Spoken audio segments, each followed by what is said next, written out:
Good evening, ladies and gentlemen. I'd like to call tonight's meeting of July 30th, 2014 of the ZBA. Tony, would you like to, would you do the pledge? Sure will.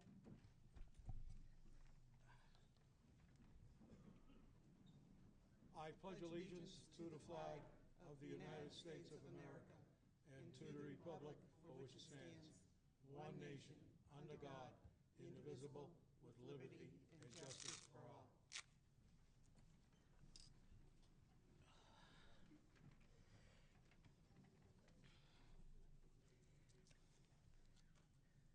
Rich, would you do the preamble, please? Absolutely. Good evening, ladies and gentlemen.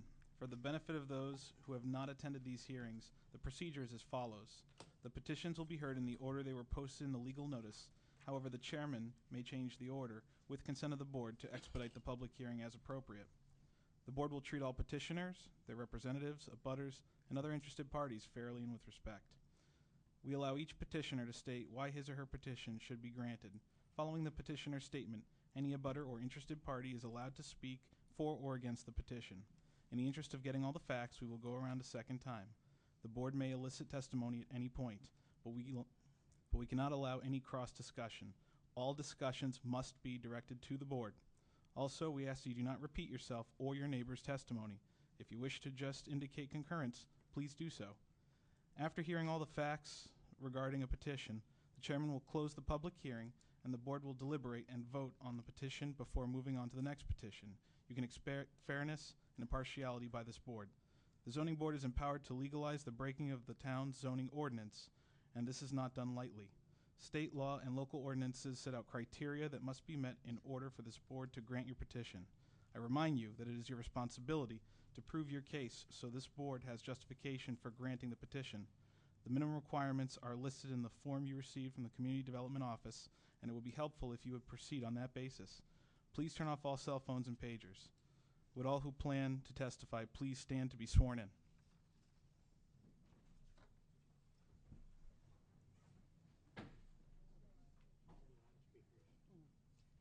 Do you swear to tell the truth, the whole truth, and nothing but the truth, so help you God? I do.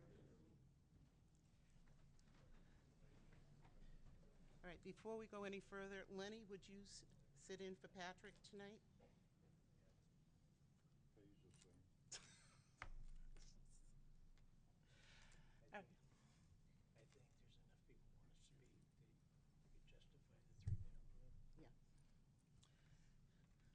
All right, before we go any further, I have a letter from Convenient MD that is on the agenda for today. They are requesting that we reschedule them to the August 27th, 2014 meeting of the ZBA due to a family conflict. I'd like someone to make a motion to, So moved. Second. all in favor? Aye. Aye. 5-0-0.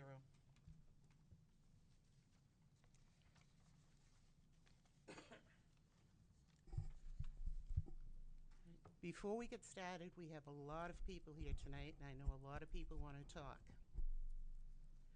I am going to ask that there be no remarks while anyone is talking, including the petitioners. No shouting out. Everyone will be given a chance to speak. With this many speakers, we're going to have 3 minutes per person. Please only come up once to the mic, and once everyone has spoken, then you can come up a second time, but we're allowing 3 minutes per speaker. And please observe these rules. All right, the first petitioner. The time. I didn't put 3 minutes. No. How long do you want the meeting to last? Oh, I'm sorry. All right, we in the bylaws, and thank you, Tony, for reminding me, we have a cutoff time of 10:30.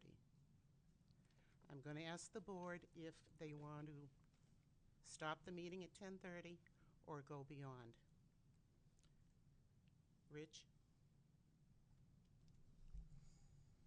I'm okay with going beyond. Lenny? Phil? Yeah, I suggest we see where we are at 10:30 and make the judgment then. All right, I have no problem going past 10:30. Tony? I like to see it 10:30 because after 10 o'clock, people is tired, and it's all the times I've been to meetings after 10 o'clock, nothing really transpires. But I'll go with the board. Whatever the decision of the board is, I will go with it. All right, would someone make a motion, please? Go ahead, Rich.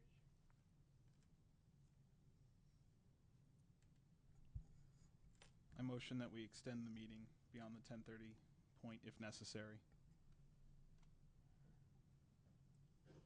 If I don't hear a second, I will Second. second. Okay.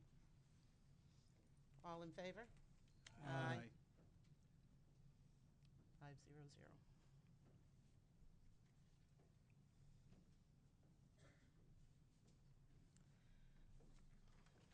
Okay, the first petitioner is New Singular Wireless PCS LLC petitioner and Alan and Erin Walsh owners. Special exception under section 2.02.1 B3, section 2.02.1 B1 AE, and section 2.02.4 B21A of the zoning ordinance to allow construction of a telecommunications tower in the R residential and aquifer conservation districts. The parcel is located at 121 Joppa Road, tax map 6C, lot 329, case 2014-16. This item has been continued from the May 28th and June 25th, 2014 meetings. And who is going to speak, please?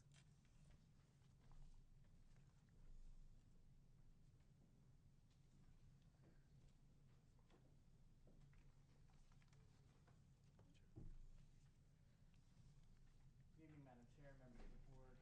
Brian Grossman, attorney with Anderson and Krieger LLP on behalf of the applicant, New Singular Wireless PCS LLC, more commonly known as AT&T. Hit your button. Sorry, didn't realize that wasn't on. Also with me are Mike Lawton, who is the radio frequency engineer for AT&T, and also Shannon McManus, who is a site acquisition consultant with KJK Wireless, who is responsible for the site acquisition services provided to AT&T in connection with the site.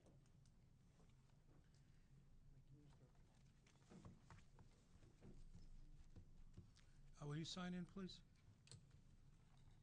Thank you.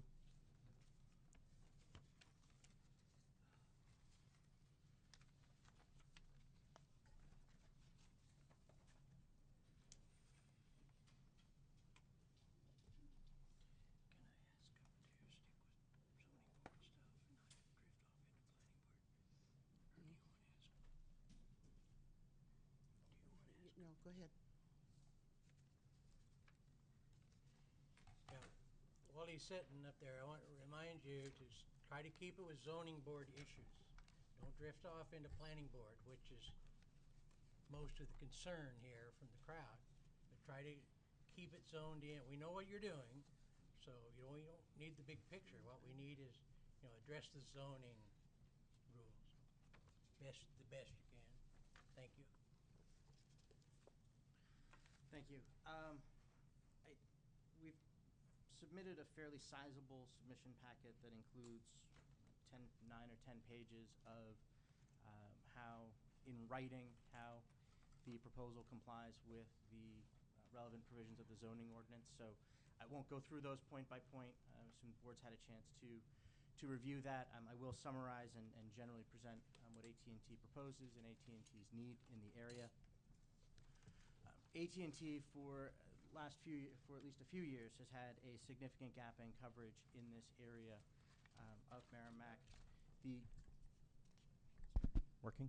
There we go. Yeah, you have to be pretty close to it.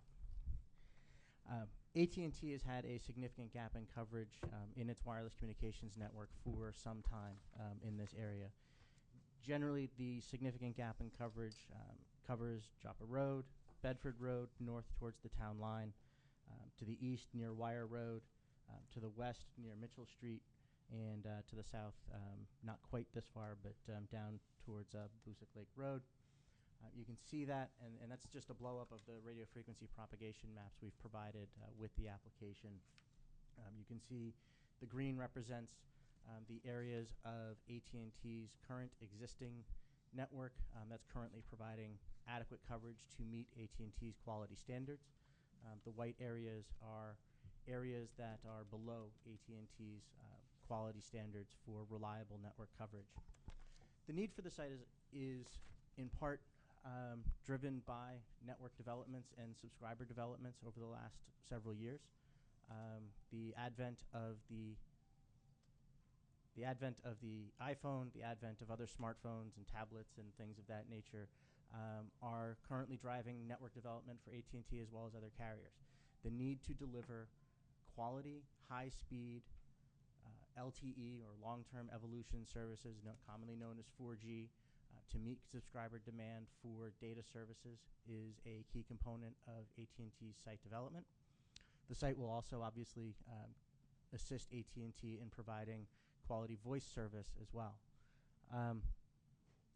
The proposal itself is a 150-foot, what's commonly referred to in the industry as a monopine.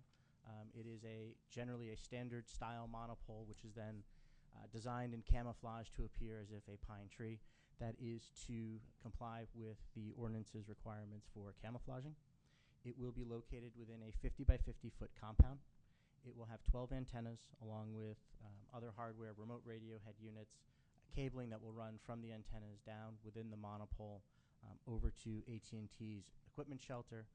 AT&T will have an equipment shelter that is approximately 11 feet 5 inches by 16 feet in which its radio communications equipment will be located.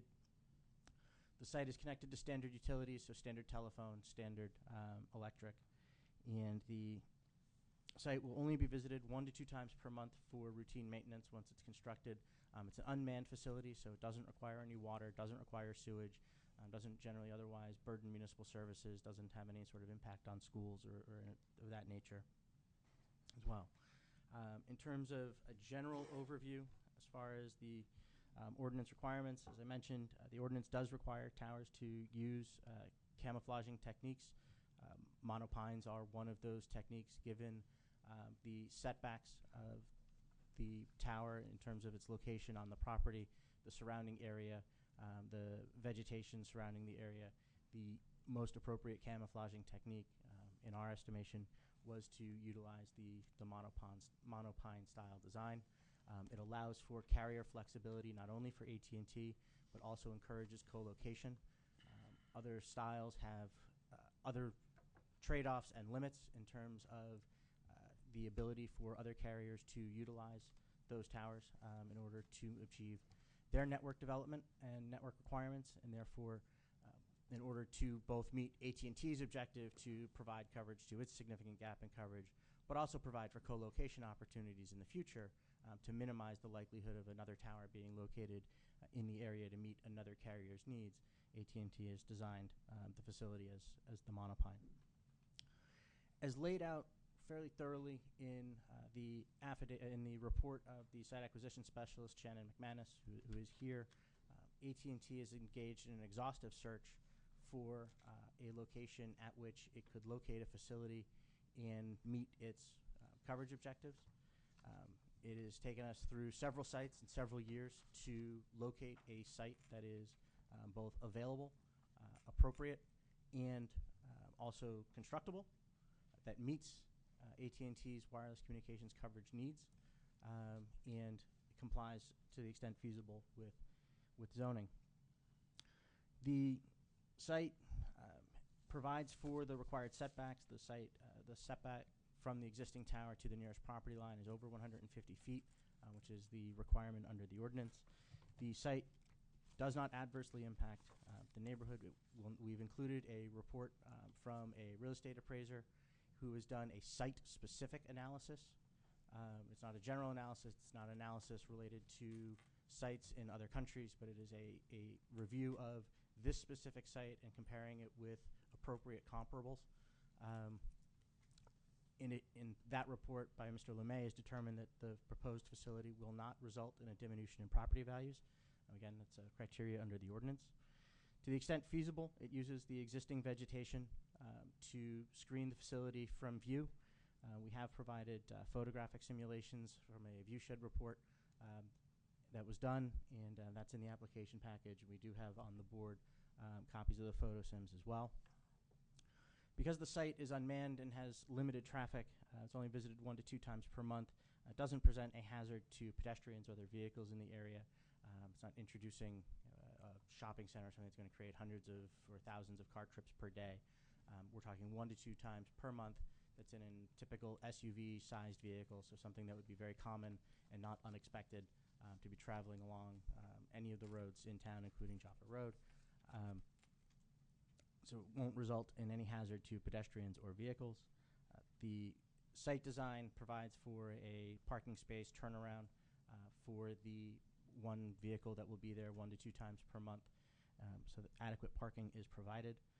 As I've mentioned, the existing vegetation is fairly heavy surrounding the area of the compound, so that will provide a buffering of both the base of the tower as well as the compound itself.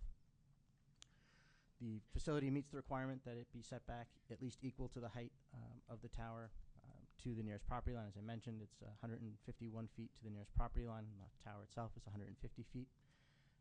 The shelter and other equipment, as required by the ordinance, meet the minimum zoning setbacks required under the ordinance. And the monopine design includes non-reflective colors, so it meets that requirement under the ordinance as well. Does the board have any questions at all at this point? Yeah, I have one question, I guess. You're set back the height of the tower, which is the minimal setback, right? Is that the highest piece on that lot? Is it minimal, or is it possible to set it back quite a bit further?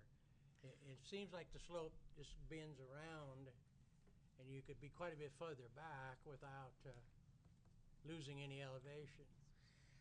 One of the reasons for the location, that specific location of the compound, is if you have a copy of the plans that were provided on sheet C2, you can see a significant amount of wetlands. And so you can't locate the facility in the wetlands. If you look almost surrounding that area, that whole area are the wetlands. And so we're outside of the wetlands. It's outside of some of the buffer areas. But if you tried to shift that further back away from the road or from the property lines, you would move into either wetland buffers, or if you go too far into the wetlands itself, which obviously can't be done. I know further back, yes, but so your answer is yes? That's the closest, that's the furthest you can get it away from the road due to the wetlands? Yes.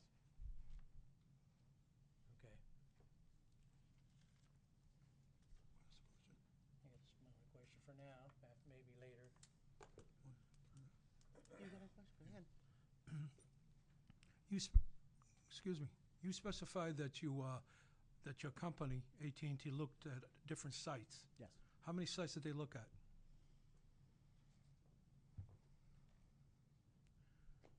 Rather than speak from memory, I'll just double check.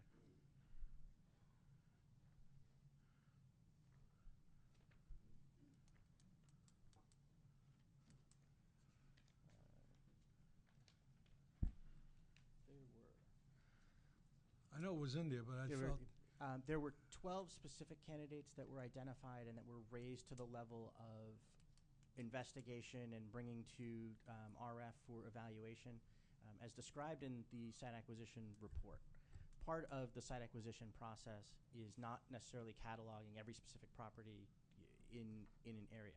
Part of it involves reviewing assessor's maps, reviewing the ordinance, driving the area and physically being in the area, as well as using other tools like satellite imaging and things that are available on the internet to focus a search. And so there are a number of properties in an area that would, by training and experience, you would, as a site acquisition agent, exclude automatically a very small lot that couldn't meet the setbacks or something of that nature. And so there may be properties such as those that aren't specifically cataloged, but were kind of categorically excluded because it didn't even make sense to investigate them further.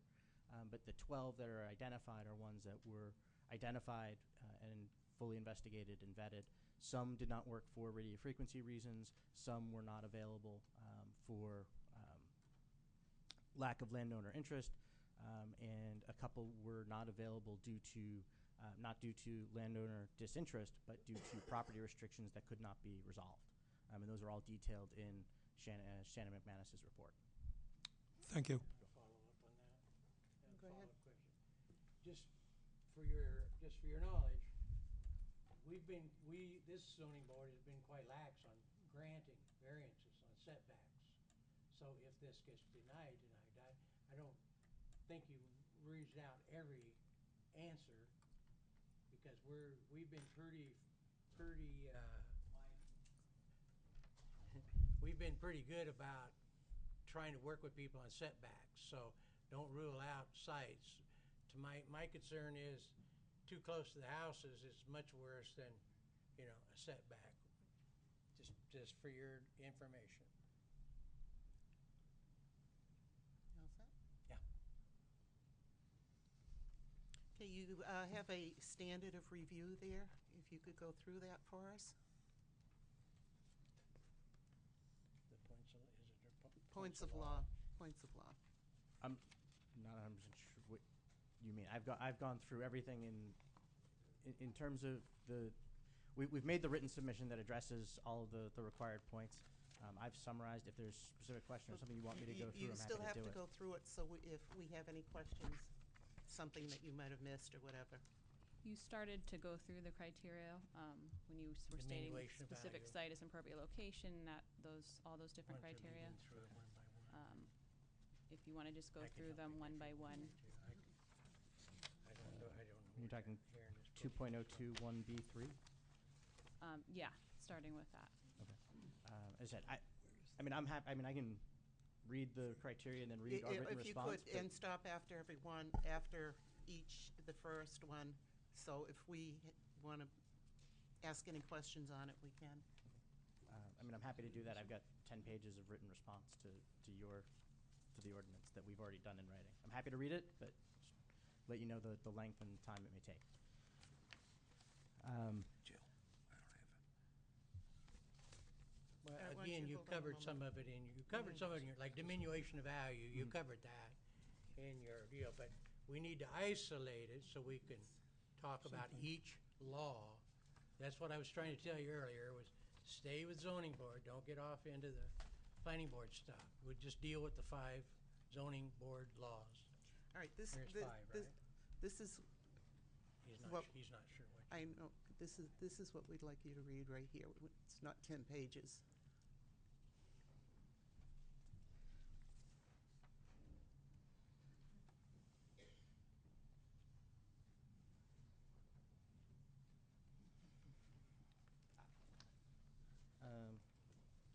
If you'd like to follow along, I'm starting on page 6.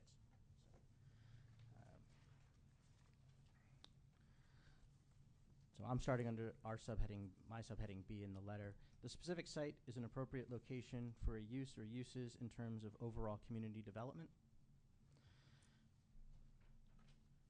The property is an appropriate location for the proposed facility and will not have an adverse impact on overall community development.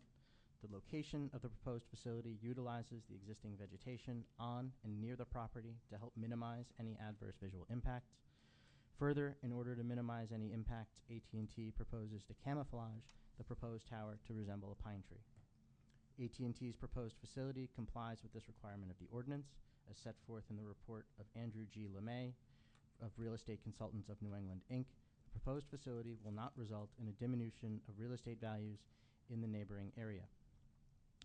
The proposed use complies with the ordinance to the extent reasonably feasible and will reduce the number of new structures ultimately needed to provide wireless communication services in the surrounding area by providing opportunities for co-location. The proposed facility is an unmanned and passive in nature and will involve no overcrowding of land or undue concentration of population. The facility will only be visited 1 to 2 times per month by authorized personnel in an SUV-sized vehicle. Therefore, it will have no material impact on traffic near the property. The facility, Excuse me. This is what we'd like you to read right here. This is what we're requesting, what I just handed you. right. I addressed that in writing in the written application. You've asked me to respond to it, and I'm reading our written response. That he actually is reading that. He is? So if you go to page 6 and look at the, this is just Oh, the it's overall. a different format than what I've got. Okay. Yeah, so like this first one corresponds to this paragraph, so he's actually reading it out. All right. I'm sorry to No, that's okay. interrupt you. If that's not what you want me to do, I'm happy to do something else, but that's what I understand you wanted me to do. Yeah, it's just those five points. Right, and in writing addressed each one of those, and you've asked me to read that to Okay, and then so you stop after the first one. I'm and- still on the first one. Right, okay. I think I stopped at, the facility will only be visited 1 to 2 times per month by authorized personnel in an SUV-sized vehicle. Therefore, it will have no material impact on traffic near the property. Facility will not generate any excessive heat, noise, smoke, glare, effluent, odor, or pollution. The facility will benefit the neighborhood by providing enhanced wireless communication services to residents, visitors, and businesses in the vicinity of the property. The next criteria is the use as developed will not adversely affect the neighborhood and shall produce no diminution of real estate values in the neighboring area. Our response, AT&T's proposed facility complies with this requirement of the ordinance as set forth in the report of Andrew G. LeMay of Real Estate Consultants of New England, Inc. The proposed facility will not result in diminution of real estate values in the neighboring area. In addition, I would incorporate all the prior statements that I just read. The next criteria is, unless you have questions on that. Any questions on that? There will be no nuisance or serious hazard to vehicles or pedestrians. The proposed facility is unmanned and passive in nature. The facility will only be visited 1 to 2 times per month by authorized personnel in an SUV-sized vehicle. Therefore, will have no material impact on traffic near the property. As depicted on the plans, one turnaround area / parking space will be located near the proposed facility for use by authorized personnel. As a result, the proposed facility will not have a material impact on pedestrian or vehicular traffic and safety on or near the property. Questions? That adequate parking area is provided for motor vehicles on the premises. As I've stated before, the proposed facility is unmanned and passive in nature. It's only visited 1 to 2 times per month by authorized personnel in an SUV-sized vehicle. Will have no material impact on traffic near the property. There is one turnaround area or parking space located near the proposed facility for use by authorized personnel, and therefore the facility includes adequate parking for the proposed use.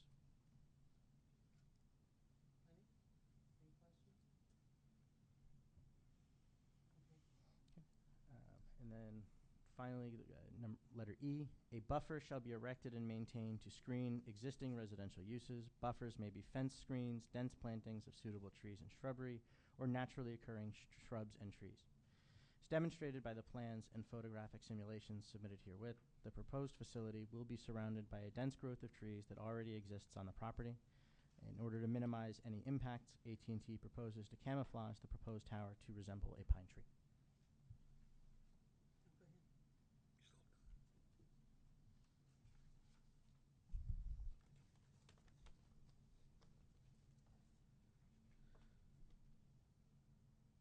No questions from the board to Tony?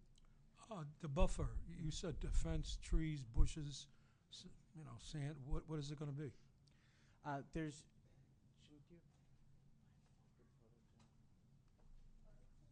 Yeah, that kind of shows the property. There's a good dense growth of trees already on the existing property that surrounds the area, and AT&T isn't proposed, other than the area for its access and the compound itself, is not proposing to clear any other part of the property. And so the existing vegetation on the property will buffer both the base of the compound, meaning the shelter and the fencing, as well as the lower portions of the tower from view.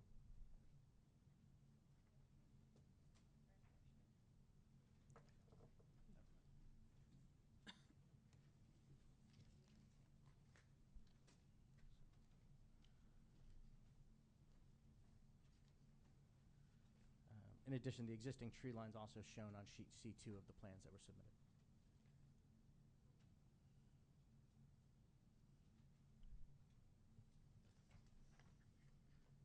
You all set on that? Or you Yes, I gonna- am. Yes, I am. All right.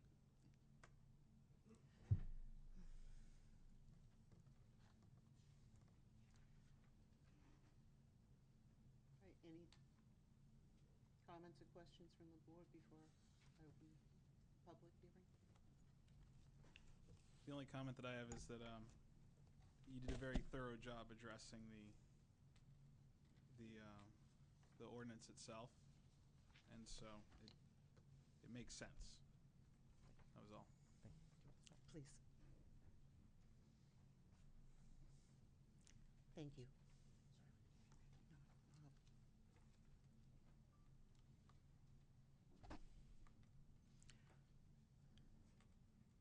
Okay, since there's no more comments or questions from the board at this point, I'm going to open the public hearing. And again, I remind you, 3 minutes, and please, no remarks, no yelling. And who would like to speak first? Bill?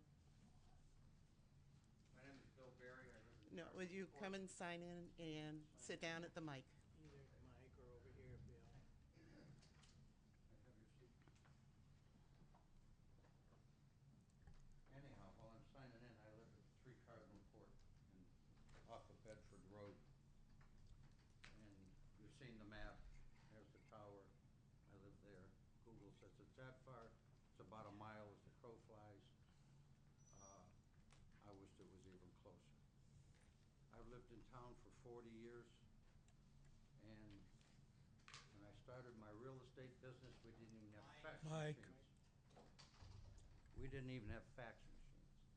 Today, the world operates on a cell phone. If I can get it out of my pocket, this is how we operate. Don't even need my fax machine anymore. It's an e-fax. Is the mic on? You need to push the button. It should be very green. Anyhow, in my neighborhood, the cell phone reception is horrific at best. I've actually gone well, first let me make a disclaimer. I own a commercial real estate company. I do not now, nor have I in the past or in the future, have any fiduciary relationship with AT&T, Singular, or any of the cell phone carriers. I want that on the record. But anyhow, the cell phone reception is so poor, I went and got what they call a femto cell, better known as a network extender. That's helped some, but not much. For those of us who only have cellular technology for our phones, I say if it is not now, it is soon to be a public safety hazard in contacting the fire, police, ambulance. And more households are going to cellular technology solely. This part of town needs a cell tower, and having sat where you are sitting tonight for 10 years, I sat there. I can appreciate when you have an audience like this that it can be intimidating. I see council members, and I don't know how they're going to speak for it or against it, but that can be very intimidating when the people who appoint you to that board are speaking either pro or con on an issue. So it's a difficult decision you have to make. I hope you make the right one, and in my view that you approve this. We need it in town. We need it in that area. And if I can make one final statement as a taxpayer, I don't know if you have it in your package, but as a commercial real estate practitioner, I followed the case up in Manchester very closely. And hopefully, Ms. Harris or whoever, Tim, put that in your package, because I read the court decision.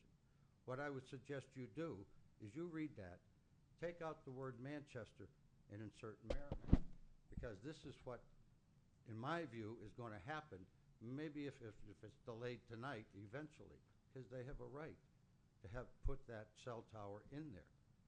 And I just see it, legal bills, whatever, and follow what Manchester did. At least follow what the courts said in that case. So that's all, and thank you for letting me speak.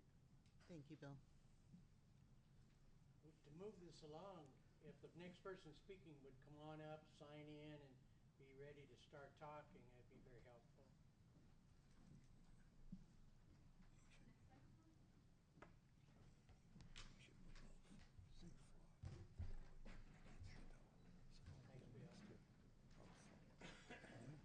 Oh, you keeping Chuck with it? Okay.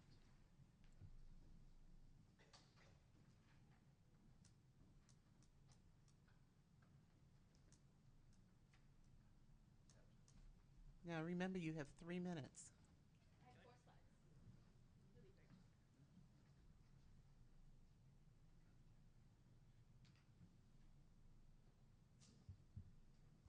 Ask a point of order. Can people defer their 3 minutes to others? No, 3 minutes per person. So I'm not deferring. Whoever wants to speak will speak for 3 minutes. I'm not going to have somebody have a 6-minute speech while the other people have 3. I'm not sure that's what he meant by different. Is that what you mean by? that's exactly what I meant. No. I think that if that person wants to voice an opinion. Yeah. I'll be brief. My name's Nicole Tomaselli. I live at 11 Knollwood Drive in Merrimack. The proposed site is approximately 1,000 feet from my house, although we are not abutters. So one basic issue I have with this proposal is the location. 2 of the clauses that they have to prove say that it's for the benefit of our town and our community. And I wanted to show you some things to hopefully kind of really visually make it very clear that this couldn't be a worse location. And there are far better sites in our town, and I don't think it's to benefit our town. When you look at the 12 other sites that they've been investigating, they're nowhere near Merrimack. They're not even benefiting these small roads that this tower is supposedly going to have an impact on. And I also wanted to kind of put it out there that I'm an avid technology user. I love technology. I love wireless coverage. I'm on my phone all day. So I'm not anti-telecommunications. I'm for responsible and appropriate installation of these towers so that we do have the coverage we need and the public safety benefits that we need. So this image here, it comes from the Nashua Regional Planning Commission. This shows the aquifer. So in yellow, you can see the actual 121 Joppa Road site. Everything that's in light blue, it's better if you turn around and look at this big screen. The light blue, light green color, that is the aquifer.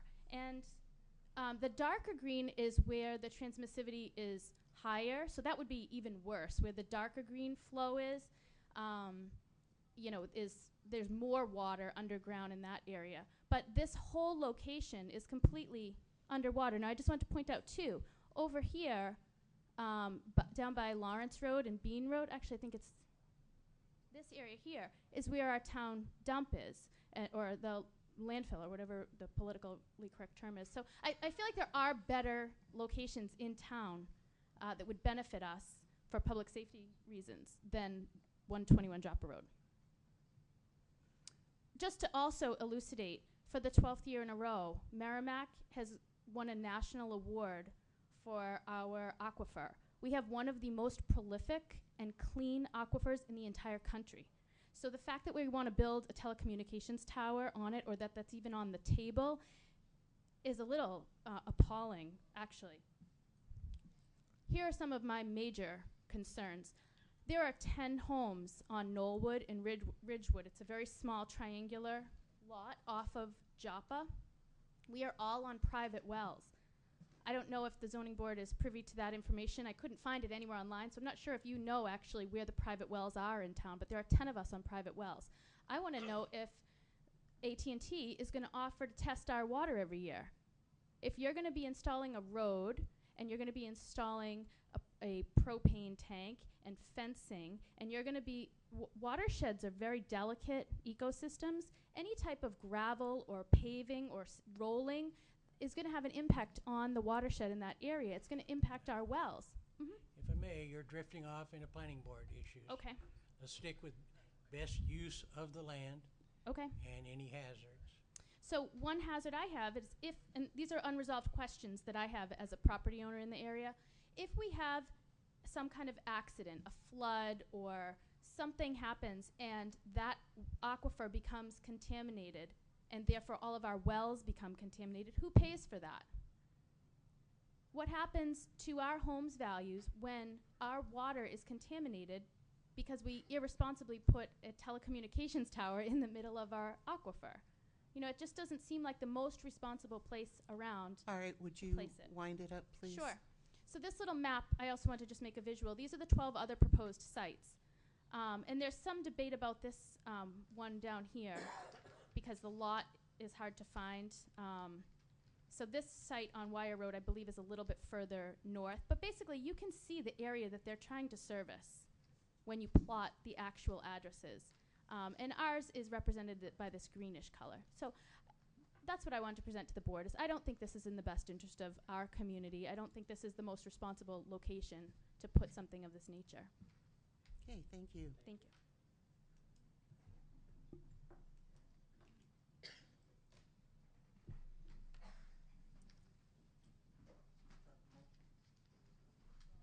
Chuck Mower, 4 Depot Street. I've lived in the community for 65 years. This is not in my backyard, but I'm concerned because we've gone through a great deal of difficulty in this community improving our planning and zoning issues over time. We've been confronted with a great deal, we've learned a great deal, and we've come far. And it is to the benefit of the people that invest in their homes and their businesses that we should all be treated fairly and equally according to our community plan. We are a unique community in the way we are configured, the residential district being west of the Turnpike. I happen to believe that there is adequate coverage. I don't think it's the business of Merrimack or the government to ensure that AT&T can provide the very, very finest and state-of-the-art NASA technology to every single resident in the town of Merrimack. I don't think that that is what our planning and zoning is about. I'm concerned that they have a plan for our community that they have not revealed to us. Obviously, this is part of the plan. They want to put up a cell tower, and they're treating it as if it's some individual thing that they're going to do consistent with the needs to service their area, which by their own account is touted as being moderate to good to best. They talk about gaps, but they don't admit to any gaps on their maps in selling people devices and so forth. There are devices available, as Mr. Barry pointed out, that can improve his coverage at his house. And for the few residents that want to have something like that, I think that's a far better alternative than turning the planning of the town on end to facilitate a cell phone industry that was allowed to do this in their Telecommunications Act to incentivize a new technology. And now, all these years later, we're finding that it is creating an onerous burden, and it's not consistent with the long-term needs of the community. AT&T has a plan. We don't know what it is. They want a cell tower. Obviously, they've admitted that their plan is to sell part of their cell tower to other cell industry providers. I don't know that we should be in the business of providing that kind of opportunity for a leg up on competition in the private marketplace. If I may, that's part of the 1996 Telecommunications Act, federal act. They have to share it with other no, I don't know that that is true. What I do know is true is that it is true. That they have the ability to come before you, hell or high water, and get a cell tower. That's what it amounts to at this point in time, because what was intended originally by that act is now being abused to simply further their revenue streams, not necessarily to provide service to our community, but to provide revenue to their expanding market. And I don't believe that the taxpayers of Merrimack who invest in a home, and expect the privacy and decency of a residential neighborhood should be subjected to that idly at the hands of a large industry. Chuck, would you start wrapping it up, please? I will wrap that up right there. Thank you very much. Thank you. Thank you, Chuck.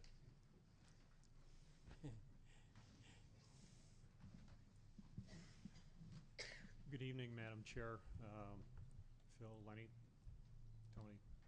My name is Greg Roberts. I live at 9 Cardinal Court. Full disclosure, I'm a former zoning board member and a neighbor of Bill Barry's. I just want to echo a couple of comments that Bill indicated on cell phone coverage. I have absolutely miserable cell phone coverage in my yard and in my house. Actually, I can't receive most calls in my house. If I go upstairs into one room and hold my hand out the door, I might be able to get a cell phone signal, but I get a lot of drop calls. I'm in favor of putting in the cell tower for a number of reasons. Number one, telecom is where we're at. We are a connected community for more things than what people are probably aware of, and telecom is going to be more important in people's lives as society progresses.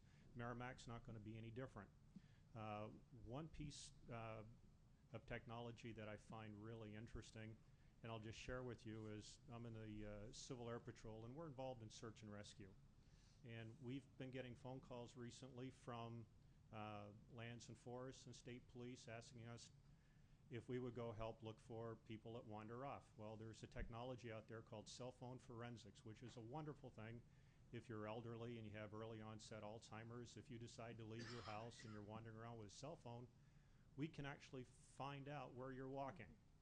And if you have a gap in your coverage and you have somebody that decides to walk away from their house, you don't see them. What it does is maybe it increases the chances that they'll be found alive. The other thing it does is it keeps people from spending resources looking in areas where they don't need to.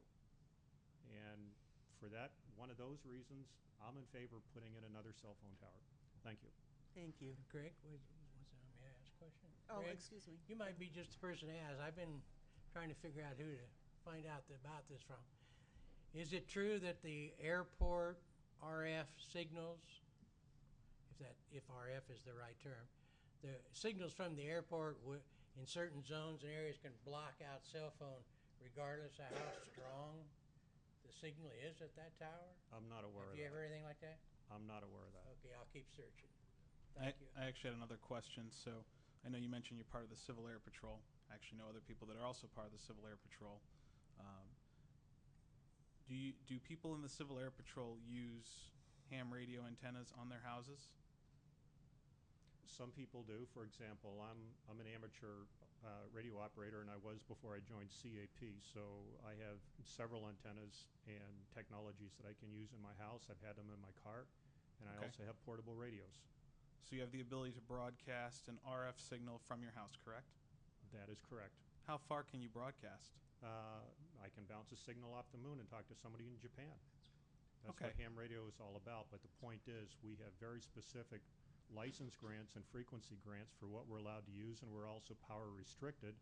And one of the things that we're prohibited against is transmitting on frequencies that are used for the transmit receive on cell phone towers. Now, Okay.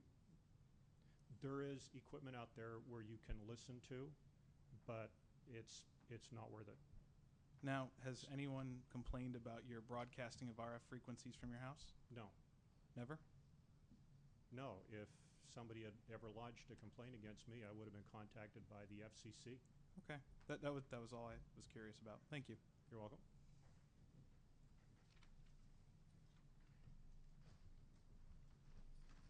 Hello, my name is Michael Thompson. I reside at 99 Joppa Road. Thank you for this opportunity to speak to you and to consider my request for denying the proposal from New England Wireless PCS LLC. My request to deny is based off the following items that are not met based off the zoning board regulations.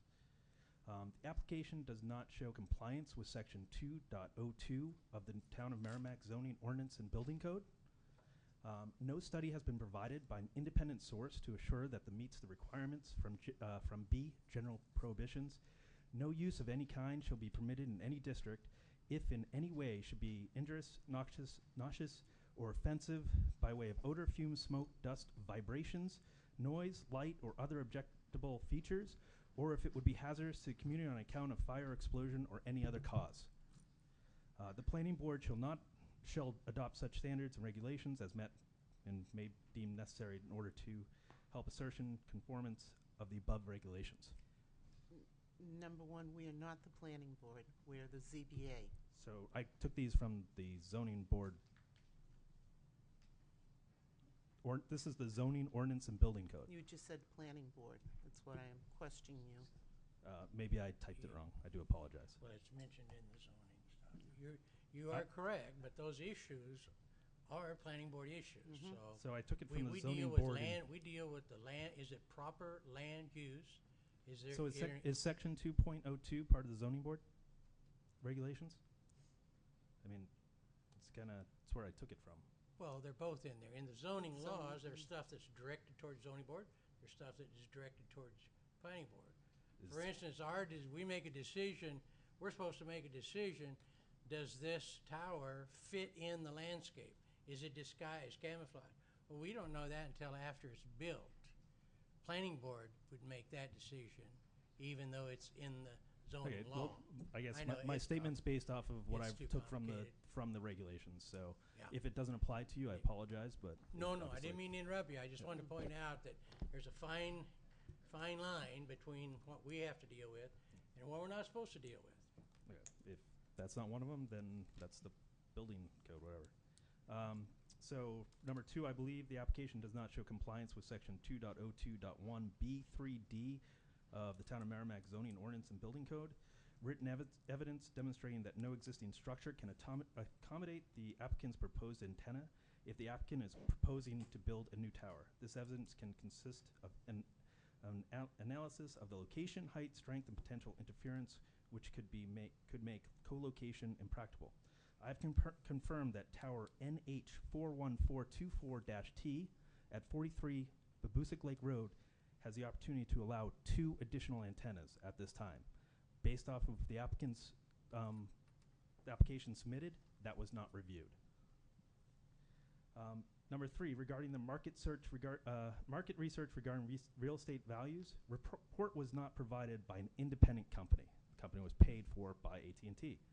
Listed market research is out of date, 2004, 2005, 2003, 2007, 2008, 2010. Markets change.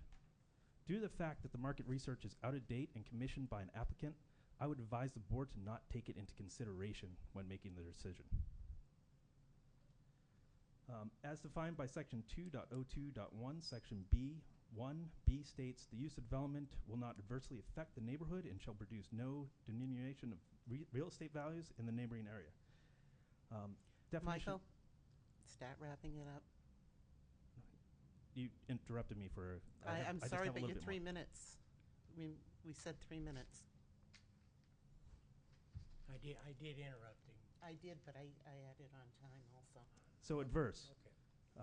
Unfavorable or antagonistic in purpose or effect, opposing one's interest or desire, opposes mine. Number 5, the proposed design does not meet the definition of disguise used by section 2.02.1. Disguise, to change the usual appearance, sound, taste, etc. of something or something so that people will not recognize the person or thing.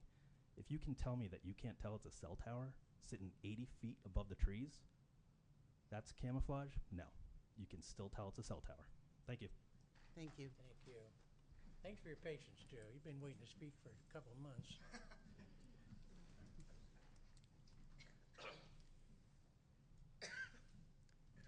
No, we don't accept, we're not accepting, we don't accept any paperwork at the meeting. It would have had to have been submitted earlier. That was not, I was not notified that in my abutters notice. There was nothing about. Sorry. We've been doing that for a couple of years. Staff's downstairs. Staff should have notified you. Unless we have time to look it over. So therefore, we decided to just stop accepting stuff the night of the meeting. Sorry. I was not notified of that. I have spent hours of combining research from other people and from myself. You gave more than 3 minutes to the petitioner. I've spent he was the petitioner. He was on the agenda to speak, okay? We are going by the 3-minute rule at this point because there are so many people that want to speak, and more than likely, they're going to be coming up and speaking again. But Okay, we, several we- people have offered to give me their time Which- to cover this. So you're not accepting, If we you want, we if- voted a couple years ago that we were not going to accept any paperwork the night of the meeting. if you want to sit down and present it from the seat, we it's gonna be are very hard to recording. do in 3 minutes, I will do my best. I am a happy AT&T user. Robin, Yes, that woman's prepared to speak.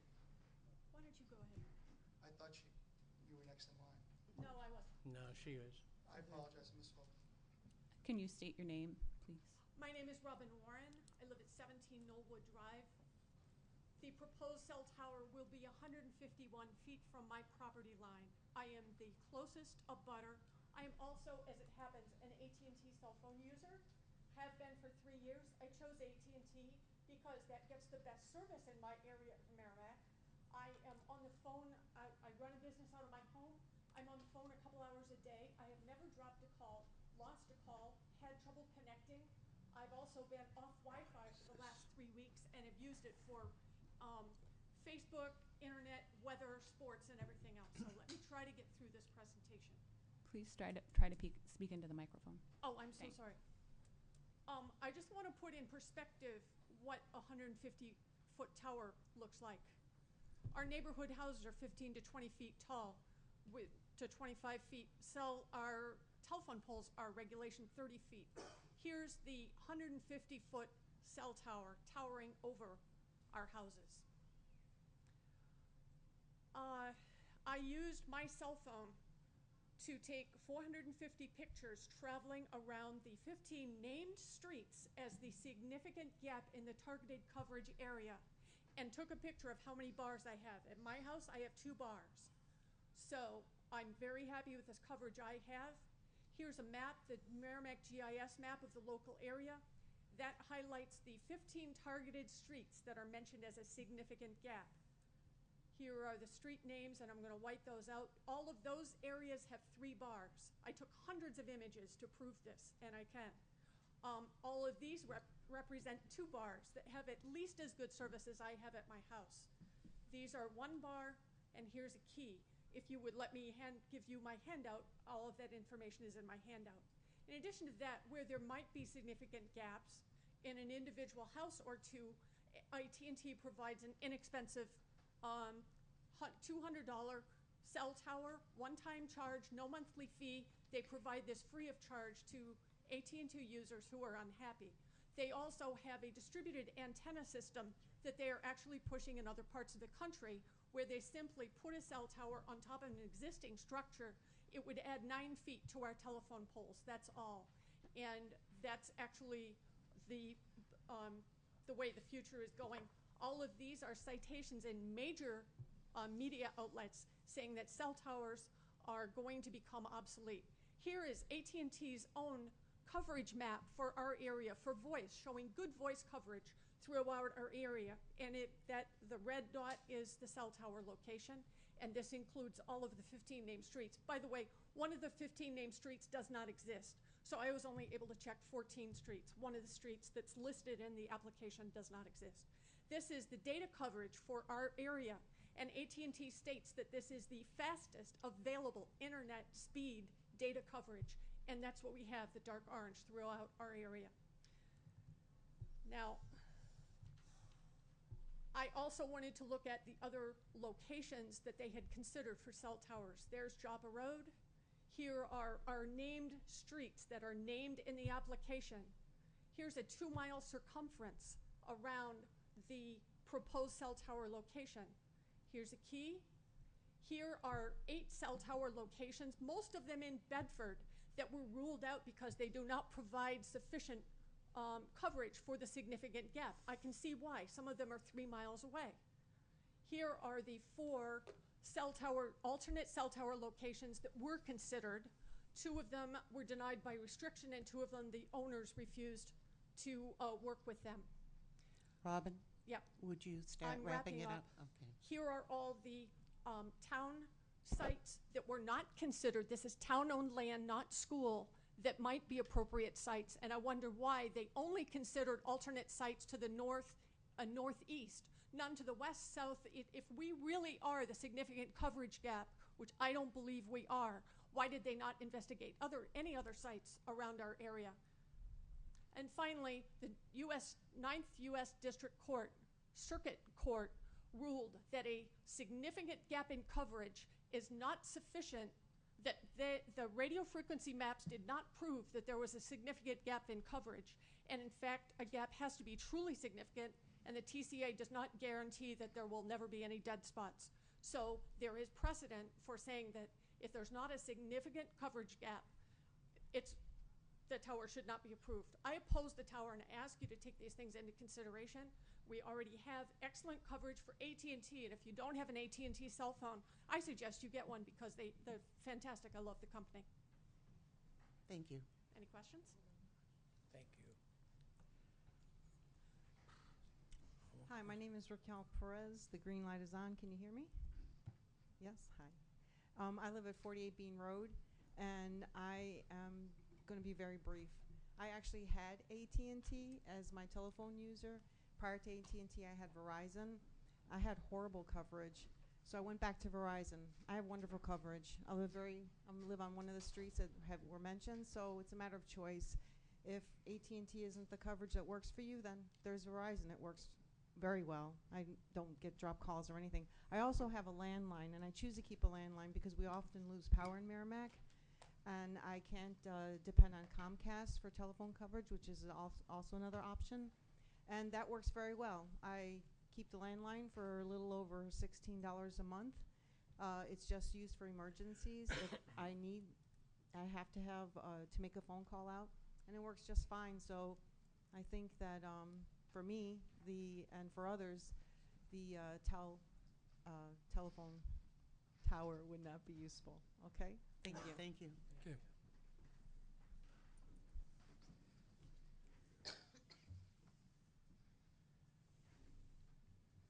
Should I sign in first?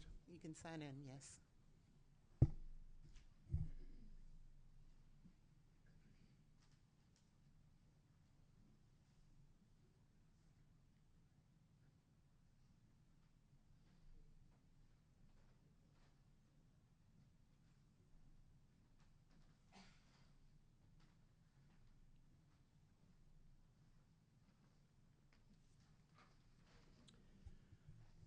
My name is Henry Richards. I live at 6 Heritage Drive, Merrimack, and we have, my wife and I, we have AT&T. I have a little flip phone. My wife has a 4G phone.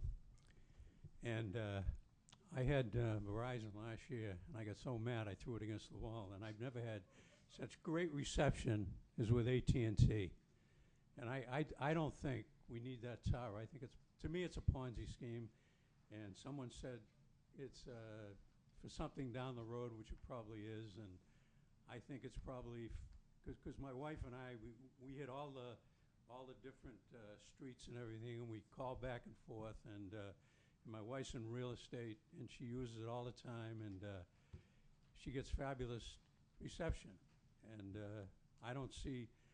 I think it's the wrong place to put it. Where we are, we'd get up, open the curtains, we'd see that 150-foot tower, you know. And if I was drinking wine the night before, I wouldn't like what I see. And if we took down 30 pine trees last year, and like I was talking to my wife, she says, "What if they took all the pine trees down beside it? Would we be able to chop this down?" The answer is no. It's horrific. We went around. I've seen them like that, and it doesn't look like a pine tree, you know. It looks like a piece of you-know-what. So it doesn't belong there, and it doesn't belong in a residential area. Put it next to a Please. Yeah, put it next to a highway, or put it someplace else.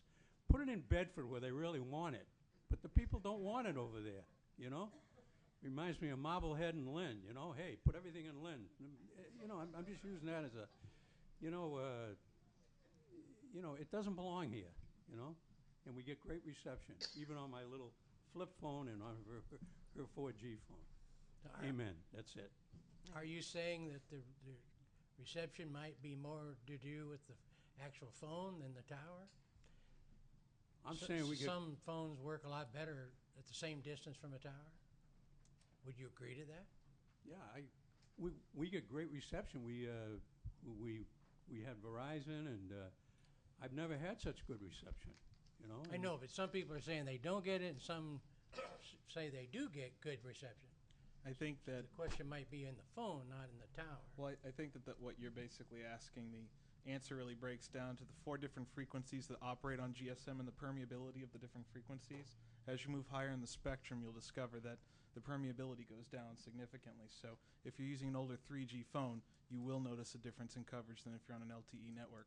I don't think that any of this is relevant for what we're deciding. I just want to address that because the question was made. well, the reason why I said that is because my wife's got a 4G, and I've got a flip phone, so you got A to Z, and she gets fantastic reception. When she had Verizon, it was useless, but she's never had such good reception. She uses it for real estate, and I am very happy with AT&T. So have them put it someplace else, okay? Because I don't want to look at it every day, because it's not a pine tree. Thanks. Okay, thank you. My name is Thomas Maurice. I live at 105 Joppa Road. I'm against the proposed cell tower. I think it's in the wrong place. It doesn't belong in a residential area. I wish to point out that the petitioner stated there'd be 1 parking space, and on the plans there are approximately 4 potential carriers, which means there could be up to 4 vehicles twice a month going in and there, and they could always be there at the same time, depending what's going on. So there may be a problem with congestion and parking at that location. Thank you.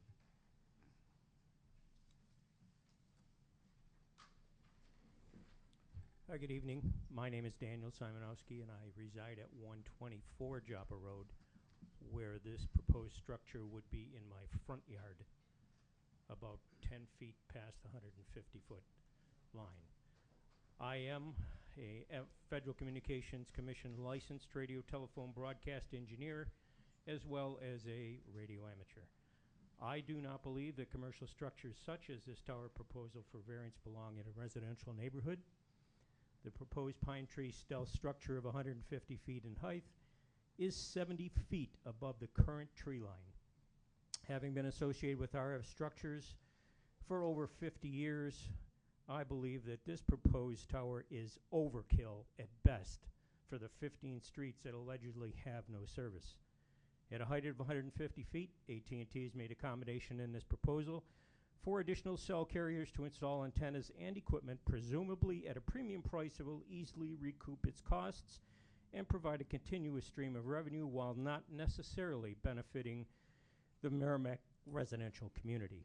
A smaller structure, although probably adequately providing the anticipated service for the 15th Street area, would not be as attractive to other carriers, so why not try for 150 feet? I strongly urge the town before any approval decision to engage in an independent wireless telecommunications professional engineer to evaluate the proposal for 1, actual services being provided to AT&T customers on the 15 streets to determine the current level of service, actual power output of hardware being installed to determine if a smaller structure not to exceed the height of the tree line would provide the same level of service, if deemed necessary from evaluation of the first, and confirmation if other commercial property or sites in Merrimack are available that could accommodate AT&T's proposal without a variance to construct in a residential area, if deemed necessary from evaluation of 1 and 2 above. Thank you. Thank you.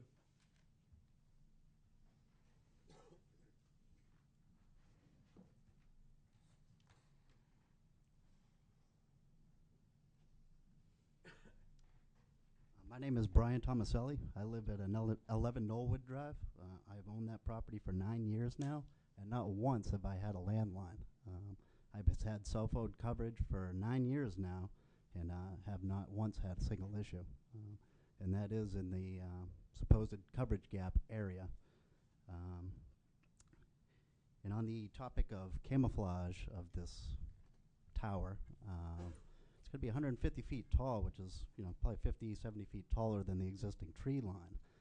Every day, aircraft approach Manchester Airport right over my house, and at that point in time, at that location, they're very low. So that cell tower is going to be built in an area that's going to be in the landing zone of Manchester Airport. So it's very likely that there will be lights all over this tower, camouflaged as a pine tree. So maybe it'll be camouflaged as a Christmas tree. And in the proposed alternate sites that they evaluated, one of the streets that's in the proposed coverage gap is Lawrence Road, and the transfer station is on Lawrence Road, and that would be more of a commercially zoned alternate site, which would probably be a more appropriate place to put such a tower. I don't believe it belongs in a residential location. That's all I have to say. All right, thank you.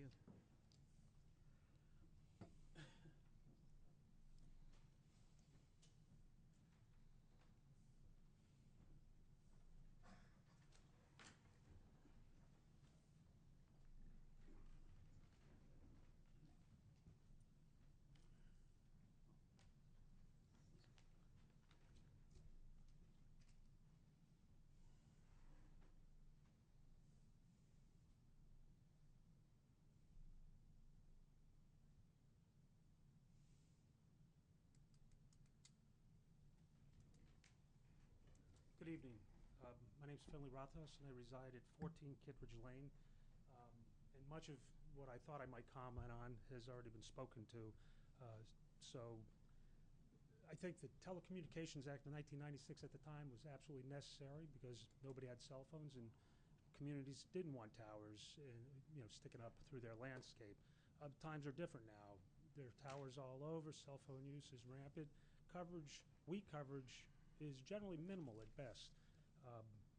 If it was all about the benefit to the community, that would be one thing. But it's been pointed out by, I believe that the woman's name was Robin, that coverage apparently isn't the problem that the applicant has claimed. And in their own literature, it appears that they say the same thing. I do believe, as Mr. Mower had said, that it is more about the money. Mr. Simonowski, I believe his name was, spoke to the height of the tower not being necessary for that pocket area that they're claiming needs the coverage, and a smaller tower would do if, in fact, that were the case. There are a couple of questions I think the zoning board should have of the applicant. They spoke in their application of needing fewer towers if this tower were to be erected. I don't know that we, as a community, know, or don't even know if the zoning board knows what their number of towers ultimately might be. I don't know if we've ever seen a plan. I don't know if it's ever been requested. But because they say it's going to lessen it, I think you should have that information. And also, I guess, where there are pockets of potentially weak coverage throughout all communities, I guess another question is, what would be the appropriate amount of coverage? If we're seeking 100%, everybody has a great signal 100% of the time, we could have towers on every corner.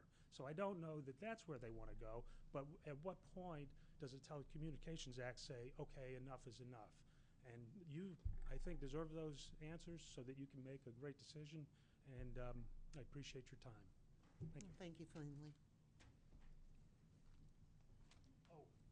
And please don't fear me. I did also want to say that I don't believe the council has ever, came out to the zoning board and looked for certain answers or wanted to intimidate the board in any fashion, as was indicated earlier. So if you think that you're being intimidated, you are not. Personally, I did not take it that way. And I'm Italian, so I don't intimidate anyway. Can I make a comment? Go ahead, Phil. Yeah, I just want to follow up on that for the people watching at home. I've been on here 9 years now. Council has, gave us the free space that we need to operate properly. I don't want that word going around that they do, because I know a friend of mine tells everybody that, and it's simply not true. Council has been very good about not steering planning board or zoning board Can you hear me? Hello, my name is Dick DeBellis, and I'm a lifelong resident of Merrimack. I grew up on Meeting House Road, but for almost 30 years I've been living at 15 Norwood Drive and abut the abutters of 121 Joppa Road. I live right next door to Robin. 121 is also in view of my property. But this tower proposal should be a concern to all residents. Having said that, thanks to everyone before me, I can take these pages and put them over here. I concur to all who have spoken against the tower. Since I'm saving all that time, I will take about 30 seconds to give you a little bit of country flavor. Back in the 50s, we had 4th of July celebrations with Catch the Piglet contests. And as an exhibit of what a piglet could become, along with the piglets came a 400-pound porker named Pete. I can assure you that even with sunglasses and a 4th of July hat, Pete was not handsome, and lipstick would not have made him pretty. The proposed imposition of a 150-foot pig of a tower would not be a pretty sight for any of the families in our neighborhood. If allowed, it would set a precedent. And I suspect no one here would like it in their own backyard or neighborhood. A 150-foot tower purportedly designed to look like a tree will most certainly look like what it is, a 150-foot pig with green and brown lipstick. The tower, if it must be built, should not be in the middle of a residential area, but placed somewhere on a commercial property or on a designated public lot where it would at least bring in money for the benefit of all town citizens and taxpayers, or any other spot that's better than where I'm living. Thank you very much. Thank you.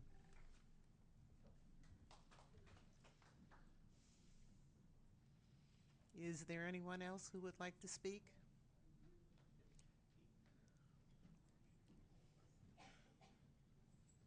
Pete, we have a 3-minute limit. 3 minutes. 3 minutes. I'll do it in 2. How's that? Point of order, Madam Chair. He wasn't here to be sworn in. Do you think it's appropriate to swear him in? Pete? Thank you, Bill. Yeah. You swear to tell the truth, the whole truth, and nothing but the truth, so help you God? Yes, ma'am.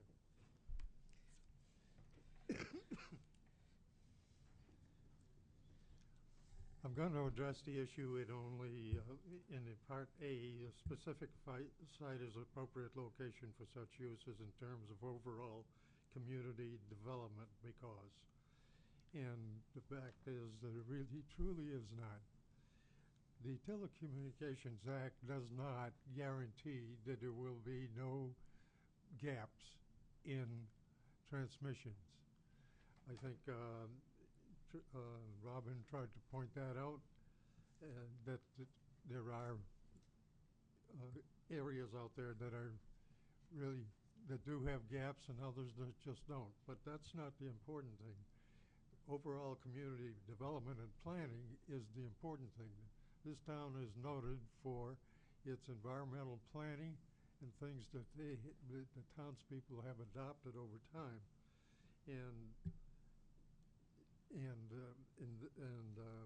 But that particular location has its own built-in problems. You've been provided a site map, you've been provided a soils map, the same thing that the planning board is going to see.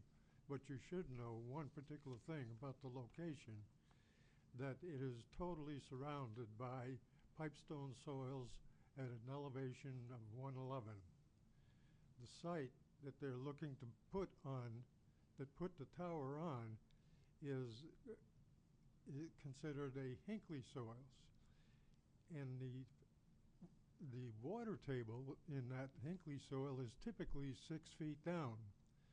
And they're going to be at the 112 elevation in that Hinckley soils. My concern here is that there's a problem, and that's really part of this is going to be a planning board issue problem, but you should be aware of it, that we might be putting a tower on a marshmallow, and that's what concerns me. Primarily because you cannot be totally surrounded with high water table that is at or near the surface of the ground, and then within a little finger of 300 feet, a soil that exists and has a water table 6 feet down. There's something wrong with that, and that's really where the planning board's issue comes in.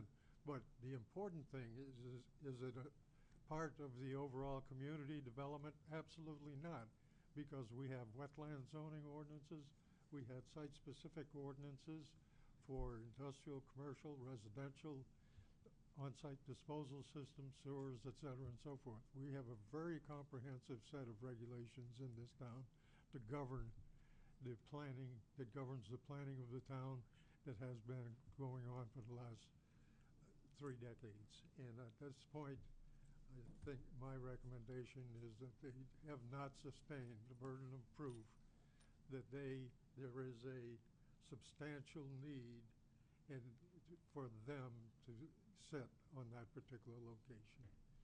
Thank you very much. Thank you, Pete. Can you just state your name for the record, please? Pardon? Your name for It's the Peter record. Gagnon. Okay. Arthur Gagnon, Pete Gagnon. Sorry. Thank you.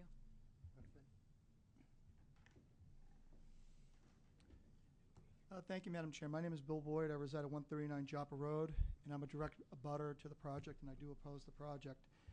I want to echo Councilor Rothhaus's comments, and I want to thank Board Member Straight for amplifying the sentiments that exist in this community regarding the relationship between the council and the zoning board, because I do share that. So thank you very much to my colleague and to Board Member Straight. I have 3 points that I think that are worthy that do not support the special exception criteria in 202B1, sections A, B, and C. I'm not an anti-cell tower person. I think from the testimony we've heard tonight that we all as a community benefit from the best technology possible. But it's very difficult for me to sit here and look at a strict commercial application being applied in an established residential neighborhood on an existing housing lot. In my eyes, it's spot zoning. Former zoning member Bill Barry was here, and he cited the Manchester court decision here. And there's a dramatic difference between this decision and what the board's responsibility is. First off, the ZBA in Manchester had 2 bites of the apple. They were for it before they were against it before it went to court. That's number one. Number two, it was a 4.5-acre parcel of land that was a standalone vacant housing lot. There was no house. There was nobody living on that piece of property. So it certainly does not apply to the situation that exists in Merrimack, because this is a property owner that's looking to lease their property, not subdivide it, but lease it. And lastly, they went to Manchester for a variance. The statute here is special exception. 2 different sets of criteria that are involved. Mr. Barry, I would suggest, is erring in his decision that this is applicable because the standards are not. There are other communities that the applicant talked about. Wyndham, Hooksett come to mind from reviewing the application. Merrimack is not any of those communities. We have 12 locations in town with cell towers that exist that sit on industrial pieces of property. There is one piece of property that sits on residentially zoned property, and it's at the Legion. The Legion is residentially zoned. And they went to the ZBA back in 2006 to get a variance, which was unanimously approved. But what I would point out is the setback, the coverage, the buffering, and the fact that it was a 75-foot tower sitting right on the turnpike, not a 150-foot monolith, was the reason why there was no opposition to the project and why the cell tower still sits there to this day. You can't, we're very lucky in this community that we don't have any houses with this type of infrastructure sitting on their property. To me, it doesn't meet the criteria of community development, as opposed to the cell tower that exists at the American Legion property, because that's in the center of town. And I think if we all can look at what the center of town is, even though it may be zoned one particular way, it's for all intents and purposes kind of commercially oriented. And then the last point that I would point out in regards to C as it relates to public safety hazards. In 2008, we had a cell phone tower up on Columbia Circle where acid from the battery inside the containing facility ignited materials that was inside the building there.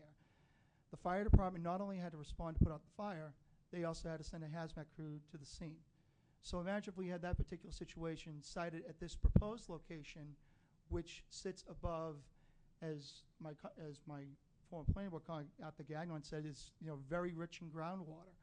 And with the evidence that we've heard tonight from 10 other property owners regarding private wells, I would have a lot of concern that we would be placing these neighborhoods and these houses at tremendous risk at the possibility, and it's remote, it's an absolute remote possibility, I can see the point, but if it happened at Columbia Circle, it can happen on Joppa Road. So I ask the board to weigh all of what you've heard tonight carefully, and I ask that you vote to deny the special exception based on Section A, Section B, and Section C of 2.02B1 of the zoning code. And I thank you all very much for your time. Thank you, Bill.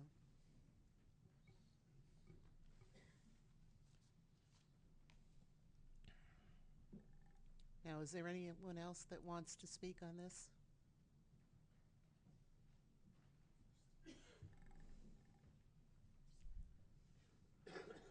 Have you been sworn in, sir? Yes. Ma'am, have you been sworn in? You want to do it, Tony? Raise your right hand. Tell the truth, the whole truth, so help you God. Thank you. Hello, my name is Rodney Weaver. I live at 142 Joppa Road, which is, I believe, 300 feet from the proposed cell tower site. I'm a new resident to Merrimack. I moved into my house about a year ago, not quite a year ago. Last August is when I purchased the house. And while I agree and concur with everything that everyone else has said here tonight, the one thing that I would like to raise is the diminution in value argument that the petitioner raises, because I can pretty much guarantee that if there was a 150-foot tower there when I looked at the house a year ago, I would not have purchased the house. I think anyone that lives within sight of this tower, if it sits 70, 80 feet above the tree line, they're going to have a hard time, a very difficult time, selling their houses at some point in the future. I think the second that that tower goes up, property values in the area will instantly decline. And for that reason, I'm against the tower site. And for other reasons said tonight, I'm opposed to this as well. Thank you. All right, thank you. Push this. Is it green? Push it, see if it's lit up. Okay. My name is Kathleen Cook. I'm at 6 Heritage Drive in Merrimack. My husband was up earlier. I do have an iPhone. The AT&T service is great with the real estate. I can get it all through Merrimack. I can go online. I can do my MLS. I can contact my customers. We have absolutely no problem. My husband has called me through all those different streets that were identified on his phone to my phone. No problem. When I'm in Heritage Drive, he calls me, went around the other streets. He also called me from Bradford Woods, which was one of the other sites they said that they've looked at. And we had absolutely no problem talking to each other from Bradford Woods to Heritage Drive. And my main problem is, and I can't prove it, but I assume it, we just got $2,000 worth of new drapery from J.C. Penney, downstairs, upstairs. I open the drapes and I am facing that tower, which is going to be 70 feet above the tree line. And please, if it was your home, do you think you'd be able to sell it down the road? When you show them through the house, and they look out that front window, and there's that tower. That's all I have to say. I'm definitely opposed to it in a number of reasons. Thank you.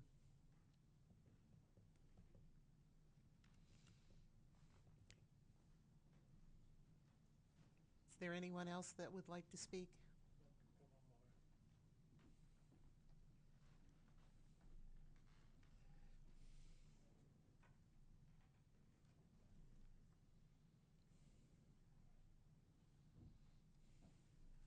My name is Ian Whitney, and I live at 130 Joppa Road.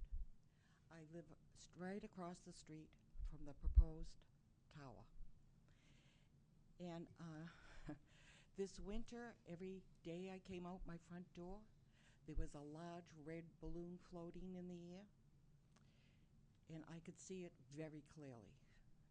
And now they want to put the tower there that's going to look like a bottle brush pine tree.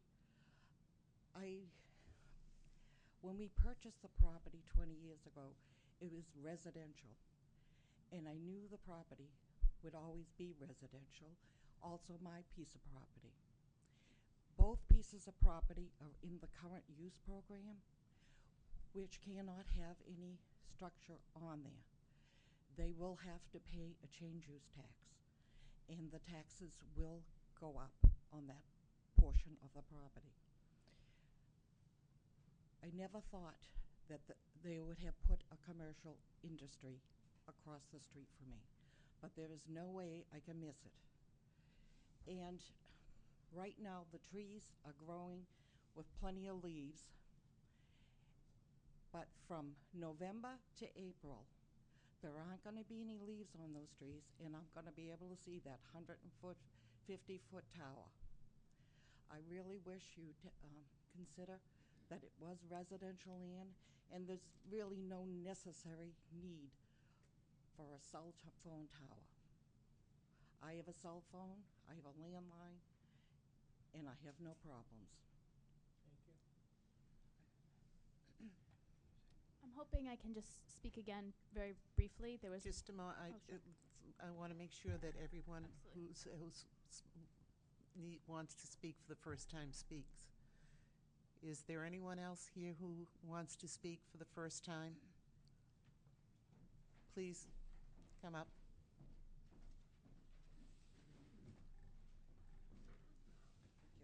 My name is Christine Adams, and I live in 4 Ridgewood Drive, and I feel the same way. I oppose to the cell phone tower because I'm going to be looking out my windows, my back porch, and I'm going to see this huge cell phone tower for a view, which is just not appropriate. And then, like this other woman just said, that come fall, you're going to lose all these leaves, and that's all you're going to see is half of the tower, and then the rest will be the half of the tree line, which is not going to look good. That's it. Okay, thank you.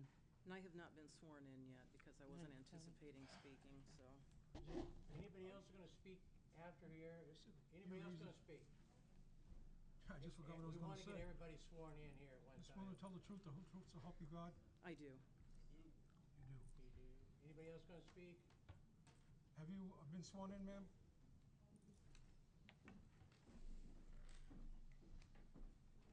Are we ready? Go ahead.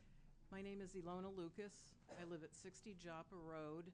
I have nothing specific or general to add because I think all of the arguments that have been made so far are lucid and convincing arguments against putting the cell phone tower at 121 Joppa Road. I think the most pressing argument is that this is a area zoned residentially. I know that there is a variance for that, but nonetheless, I do believe, as many people have said, property values will be affected.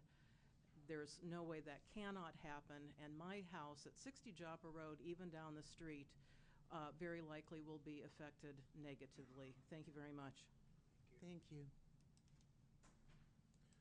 My name is Rich Gillay. I live at 9 Knollwood Drive in Merrimack, and I am opposed to the tower for all the reasons stated tonight.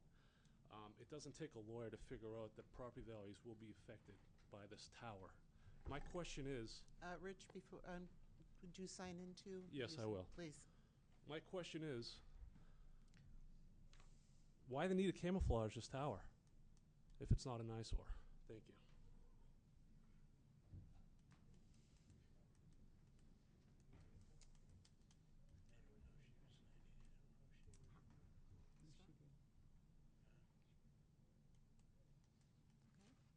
My name is Sherry Nassauer. I'm not one of the people who live in the immediate neighborhood, but I've seen these structures off of highways with, as the person said, the green bottle brush look. That's very clear what they are. And I think everyone in the extended area surrounding there, I mean, if I drive down Babusick Lake Road, we're all going to see this. And I think it does detract from the appearance of the area. And I certainly believe that, I agree with everyone else who says that it will definitely decrease the value of their property. All right, thank you, thank you. And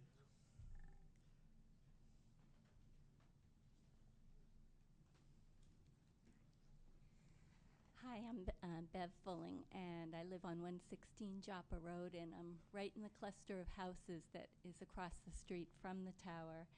And we've lived in our house now for 36 years. And again, as everybody else has said, we bought the house thinking it was a nice residential country road, and that the tower will certainly take away from all of that. And as we're getting closer to our retirement age and may think about downsizing our house, the market value of our home will certainly decrease, and who would want to buy our house with a tower right across the street to look at? So it decreases the amount of people that would even want to look at it. So I think it certainly is very significant, and I hope you'll keep that in mind. Thank you.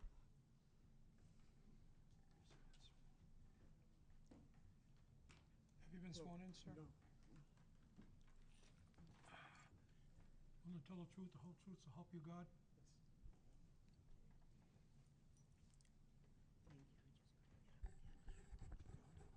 Hello, my name is Roger Van Wert. I live at 94 Joppa Road, and I've been a resident for probably 30 years. I moved out in '86 and moved back in. So I've seen a lot go through the town of Merrimack. We had no cell towers at the time, but we have seen certain things that have gone through during that time. We had a heliport airport that they tried to put in a residential area not too long ago. That was not a good idea either, and I don't think this is a good idea. In a residential area, it does not belong in a residential area. It would definitely reduce the property values up to 20%. It depends on the proximity of your house, but I think anybody that's looking at your house, you can see that anybody that comes in the daytime is going to see that there's a tower there, and a huge tower, and it's an eyesore. Even though it's a tree look-alike, there's not a lot of trees that are 150 feet tall in our town. It's also a wetlands designated area, and it should be considered a non-buildable area. There have been studies performed that have concluded that the cell towers may negatively affect one's health. That's not really discussed, but that's also been out there. It appears that the location of the cell tower could be close to the path of aircraft landings or takeoffs. If it isn't even directly in the path, it would definitely be a distraction for a pilot, and he may be his eye taken off the flight pattern just enough to cause an accident, especially helicopters. I see them that come fairly low through that flight pattern. I think a commercial or industrial property area would be the preferred location, not a residential area. And that would be my final remark. Thank you very much. All right, thank you, Roger.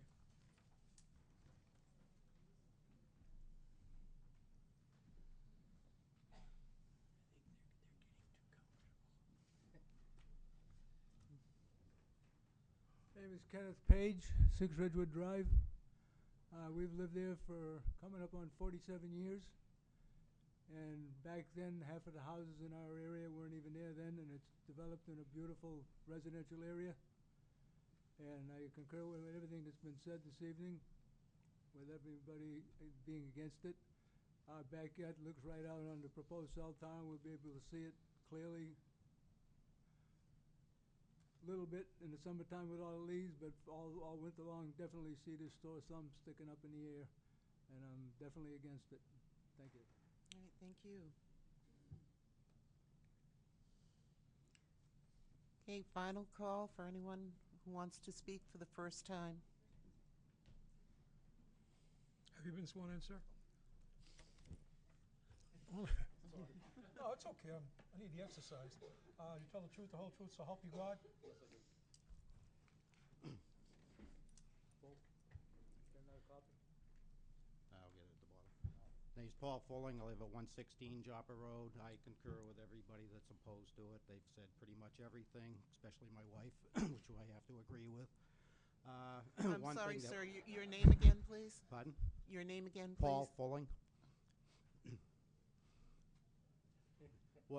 One item that hasn't been brought up, they talk about the trees that kind of surround the area, which is supposedly so far back. I don't see what's to keep the property owner from maybe someday harvesting these trees, and then the thing's just going to be right out in the wide open. That's all I have to say. Thank you. Thank you.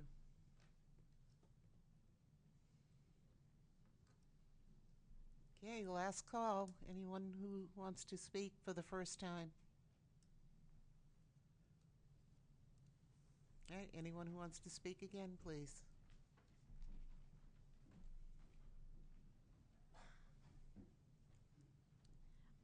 Nicole Tomaselli, I live at 11 Knollwood. There was one small thing I forgot to mention earlier, was that when researching this project and looking at all of the zoning ordinances and all of the plots in town, I researched 121 Joppa Road as a parcel, and there was actually a zoning board decision in 2003. I believe it was a prior owner, not the existing current owner, actually petitioned the zoning board to subdivide the property in order to build an additional, I think it's an additional 2 homes, because it's a sizable amount of land. I think it's 24 acres in total. And the zoning board actually denied their petition based on the soil being so wet. They couldn't see having a septic, a safely created a septic system in that wetland. So I wanted to mention that earlier and I forgot to. But I think the precedent for this parcel has quite possibly already been set, that it isn't suitable to build on. And again, I just wanted to reiterate everything my neighbors have been saying, is that it's just, you know, we're not anti-telecommunications. This just isn't the right way to go about it, and this isn't the right location to benefit our entire town, both financially and coverage-wise. That's all. Okay, thank you, Nicole. Chuck? Chuck Mower, 4 Depot Street. In conclusion to my previous remarks, I'm concerned that this cannot be viewed as anything other than an incomplete application until the applicant provides the full strategic plan for full coverage for the town of Merrimack. They, in their response, has said that this will reduce the need for cell coverage or a cell tower in the town of Merrimack relative to the overall strategic plan. I don't know what the statistical evidence of that is without knowing what the full plan is. I don't know if it reduces it by 1 pole, or if it reduces it by half a pole, or if it's 50% or 500%. They've given no indication whatsoever what their overall plan is here. They're just nibbling away, apparently, cell tower by cell tower, without revealing to us ultimately, you know, what their plan for the community is. And so I don't really believe that you can adequately determine a positive outcome for the applicant without knowing what portion of this plan they have testified to as being in the public good. We just don't know, nor have they provided that for us.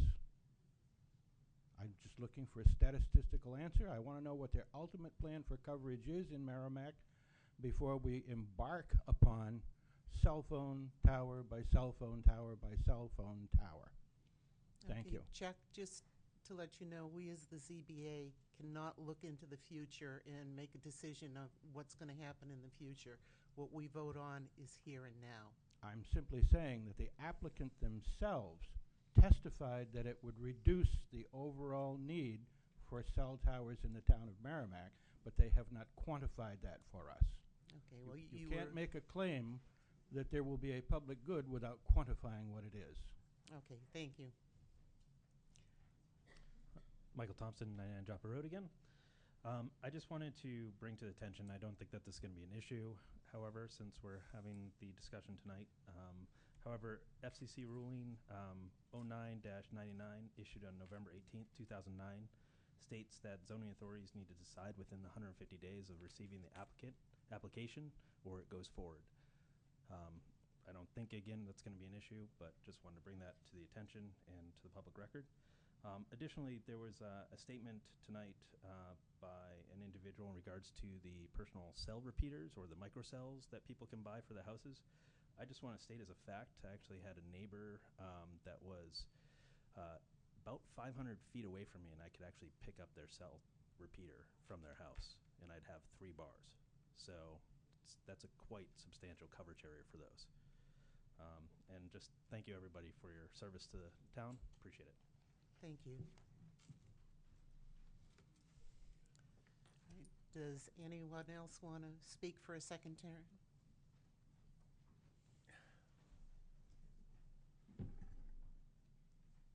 Robin Warren again, and I'll be very short. I just want to repeat again, I have great respect for AT&T. They're a very professional company. I've had great customer service, and I have great coverage. And I traveled all of those streets, and where I identified that there was only one bar on my iPhone, I actually successfully placed a cell phone call to another AT&T cell phone in every single one of those areas because I wanted to know what the coverage really was.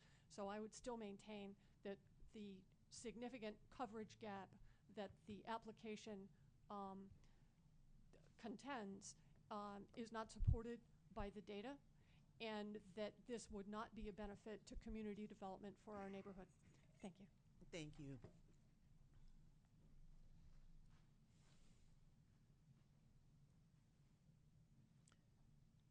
All right, last call. Anyone who wants to speak for a second time? All right, I close the public hearing.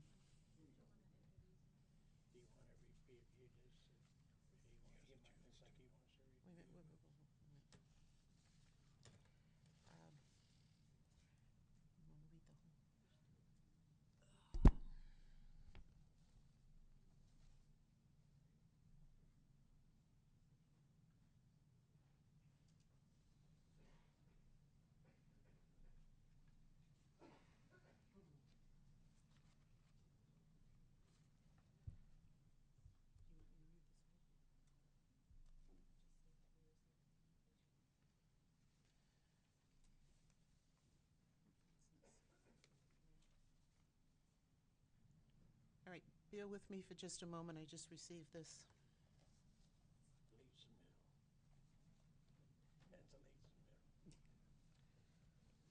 Not supposed to do that. These were received prior to the meeting. One is from Andrew Costco, which is an email stating he couldn't be here tonight.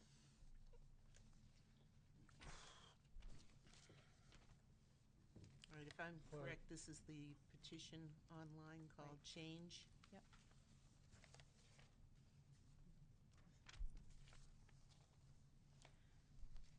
All right, we have a letter addressed to the zoning board from a Brian Allen of 5 Heritage Drive.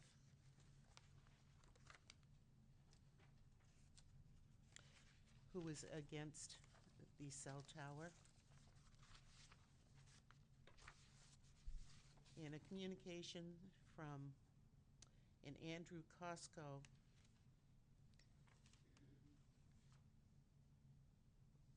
who started the petition online called change.com, I believe it is. Change.org. Change.org. And I'm not sure exactly how many petitions were online. It didn't come through in the email how many were on there. Okay.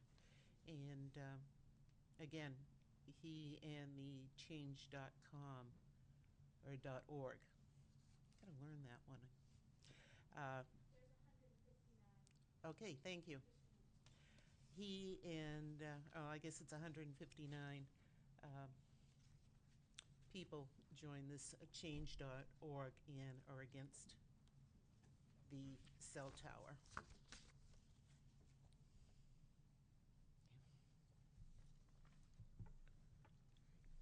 Do we have any? It's closed, Michael.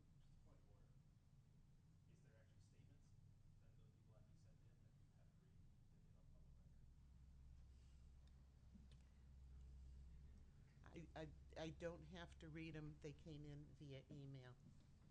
We read the communication that we received via email, which is what Fran just stated. Not word for word, and the one from Andrew Costco is just that he wouldn't be able to make it. I threw in the change.org myself just to let you know. Okay, is that clarification for you? It's clarification. I believe it's incorrect. I was trying to be honest. Thank you. You're welcome. I was just going to say, Fran, why don't you just take the letters and enter it into the public record as received? We just did. We just We did. always Yeah, do. I just did by saying that we had received Well, them. the physical letter being a part of the minutes and a part of the It will be. Jillian will take care of that for when the minutes are drafted. It says in my abutters notice that they will be read into testimony.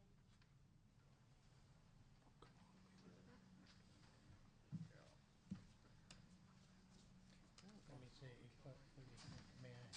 Go ahead, please. Yeah, I think we should allow a little leeway there with her. We've run the gauntlet tonight. We've got all kinds of opinions. The letters came in. She gave it the name and the fact that they were against the tower.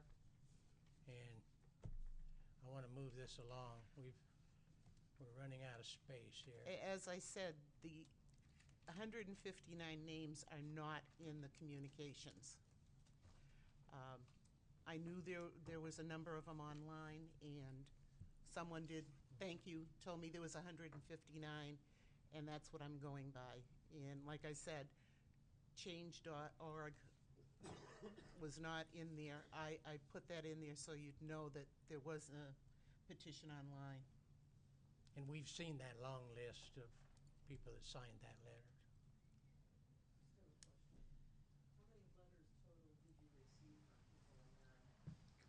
We were, I sent one, and you didn't mention anything about my sending a letter, so I'm just curious, how many letters did you receive from town residents? I have an email and one letter that was sent for this meeting from people who said they could not make it, but wanted to make a statement for the record.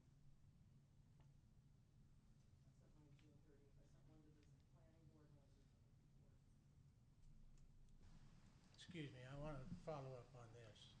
When did you send the letter? The end of June. And what was your name again? My name, Ilona Lucas, I live at 60 Joppa Road.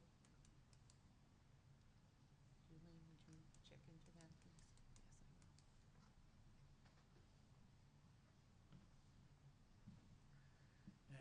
I bring it up only because it's throughout government, there's a terrible lack of communication.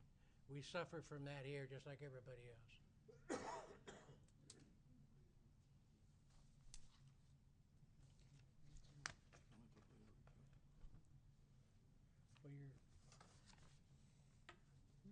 While you're looking at that, well, no, I'm not going to.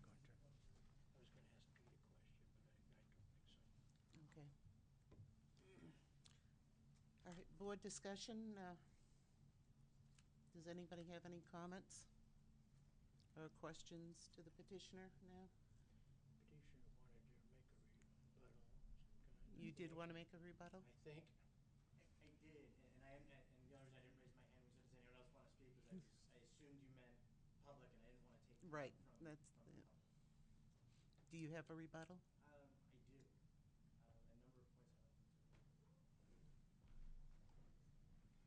to. Now, once again, most of the stuff we heard tonight was over into planning board issues, so try to stay with land use. I will try, Mr. Straight, and I would expect that if I stray too far, I'll hear it. We're pretty lenient. Yeah, flip that.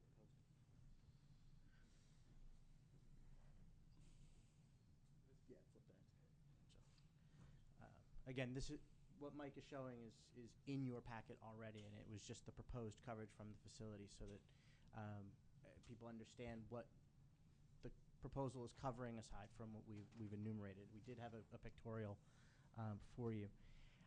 A number of points were raised.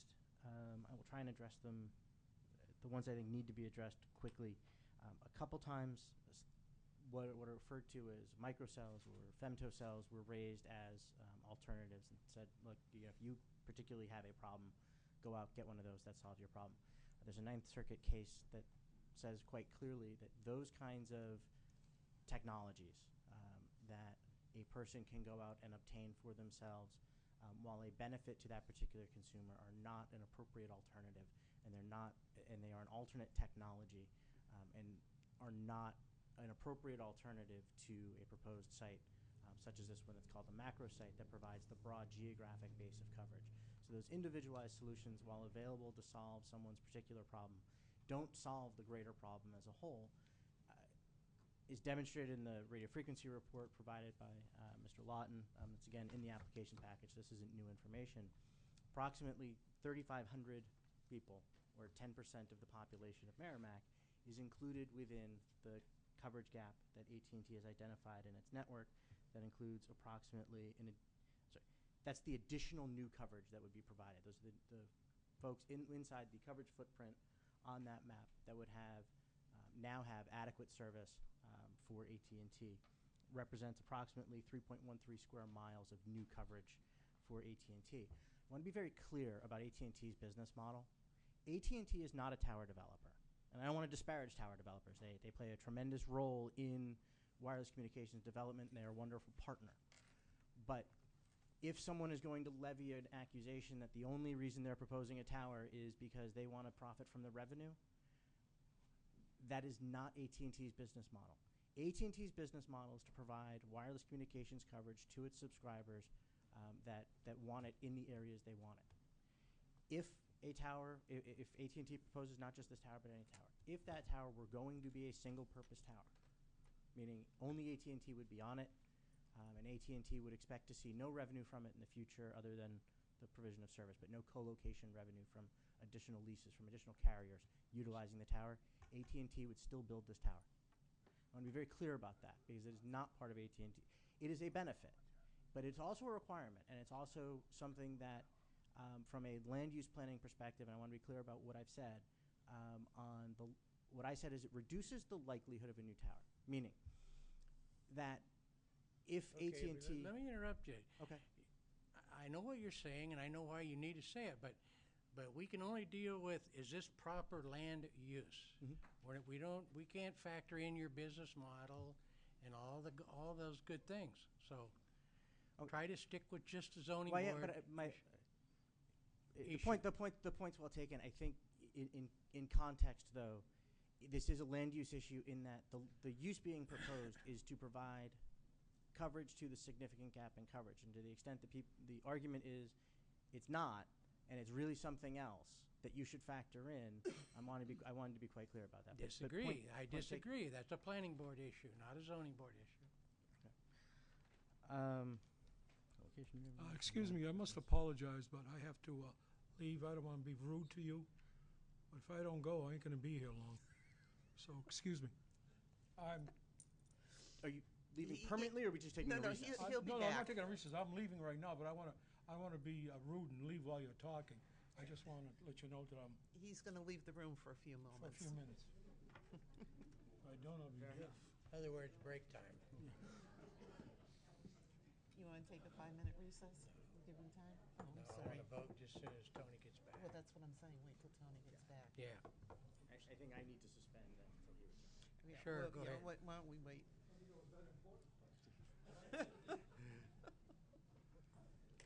Some things are more important than others.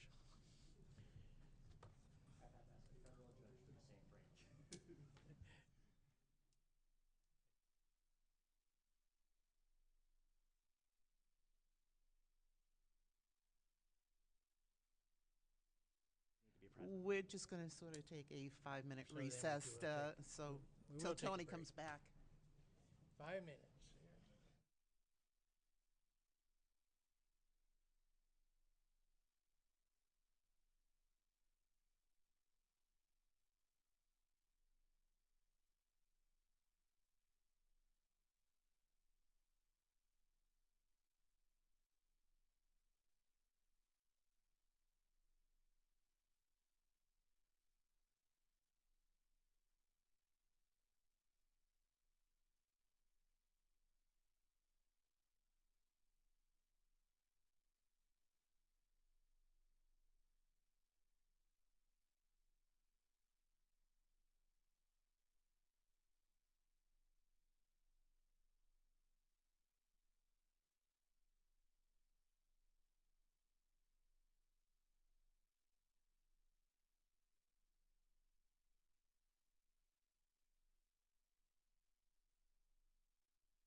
Okay, ladies and gentlemen,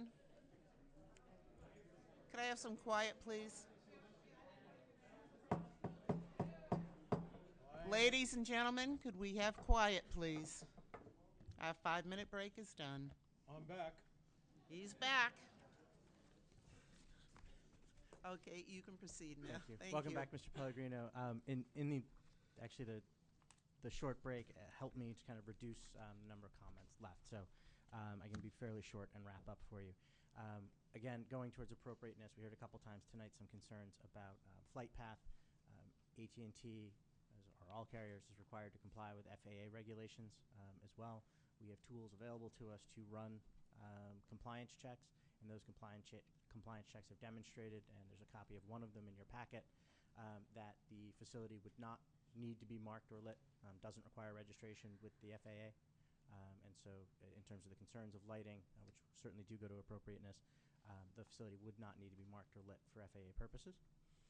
And then just focusing back again on the need, again, you can see, and this was included in the package, the new coverage provided from the facility. Is there some spillover coverage into Bedford? Yes, because radio frequency doesn't stop at the border of towns or states or counties. But you can see the vast majority of new coverage is provided in Merrimack within the area of need identified by AT&T's radio frequency engineers, identified in the report by Mike Lawton, who is a radio frequency engineer and expert. And the location is chosen because the coverage to be provided must be provided in or near the area of need. It can't be provided for 3, 4, 5 miles away. It's approximate technology, and it's approximate based on physics. And so when a gap such as this one, that is significant, based on the 3,500 new population count and the land area and the traffic counts of the area, all included in your package already. When it's identified, you need to provide you need to locate a facility in or near that area in order to provide the coverage in that area. And then, lastly, there's been a lot of anecdotal evidence about, look, I'm an AT&T customer, I have great service. But that is only that. It is only anecdotal evidence. It is not expert testimony, such as the report submitted by Mr. Lawton, the radio frequency propagation maps that are used and relied upon by courts in evaluating questions over whether or not there's a gap and whether or not its location is significant. And courts have routinely rejected the anecdotal evidence because it is not scientific versus the scientific evidence such as AT&T has put before you. Thank you. Okay, thank you. Can I comment on that? Go ahead. I just wanted to say that, I completely understand where you're coming from a frequency standpoint. Data rates obviously are going to be affected by distance to tower and such. As far as what we're looking at, the specific size and appropriate location for use or uses in terms of overall community development, that's kind of vague, and I think that we could spend a long time arguing this. The one primary concern that I still have, and it has been brought up, is that the use as developed will not adversely affect the neighborhood and shall produce no diminution of real estate values in neighboring area. Separate from what's provided in the packet, I have done extensive research on this and have discovered that there are lots and lots of opinions, very little facts, and that's a gamble. So the question is, are we going to gamble that? So that is my biggest concern.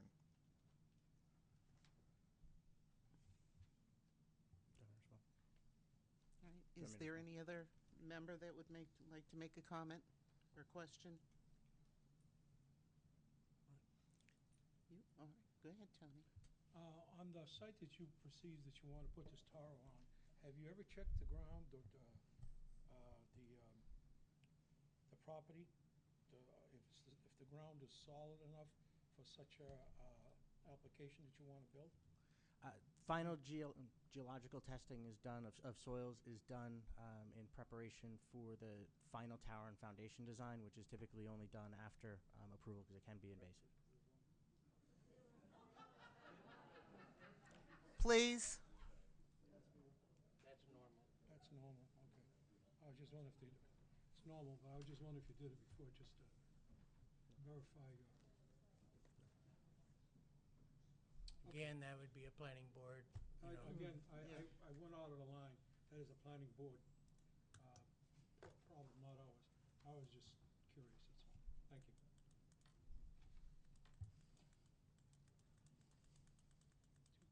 you. All right, are we ready to vote now? Need a motion, yeah. Yep. Well, You want to close the hearing? Pardon me? All right, I thought I did, but I'll close the public hearing at this time. All right, would member like to make a motion, please?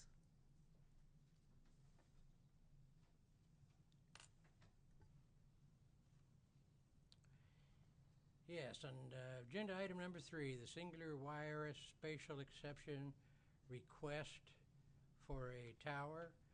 It is case number 2014-16. I make a motion that we deny this request. Thank you. Do I hear a second? Second. All in, I'd like to speak to it. all right, go ahead. This was one of them really tough ones, which many of them are. I don't doubt. I don't know that there's whether it's needed or not. I can accept the fact that it's needed in that general area, but I can't accept the fact that this is the best site so close to the houses. It seems 150 foot seems excessive, and I just feel like they can come up with a better location. Is that it? Yep, that's it. All right, I'm going to call for a vote. All in favor of denying the special exception, say aye. Aye. Aye. All against? Aye. 410. The Fran, new singular, we had a motion, but did we have a second? yes, we did, Tony. The special variance for new singular wireless PCS has been denied. And you do have a right for a rehearing if you'd like. All right, thank you very much.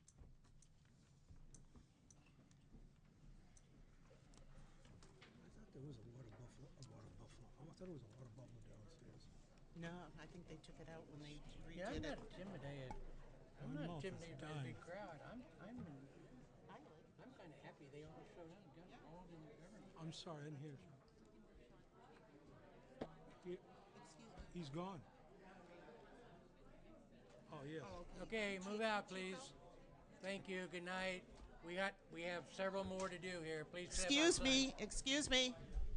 Please, if you're going to leave, please do your conversations outside. We have other petitions to hear.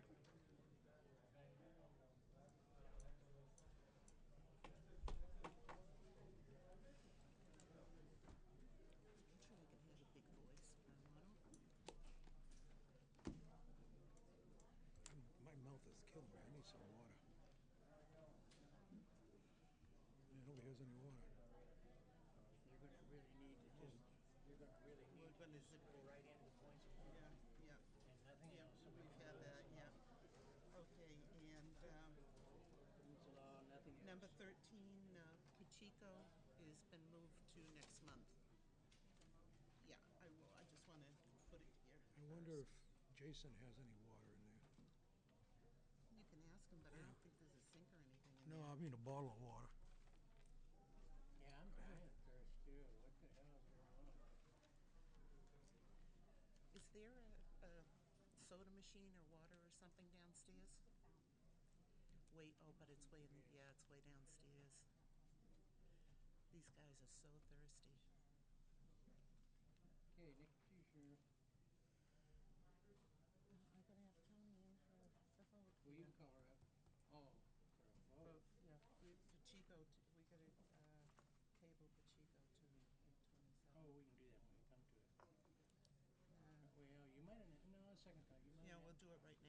somebody's waiting here. We got 4 votes here.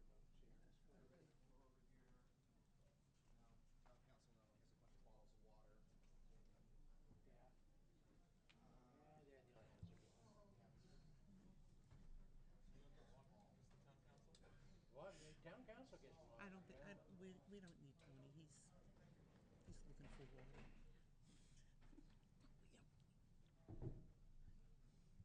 You're gonna learn we don't need Tony.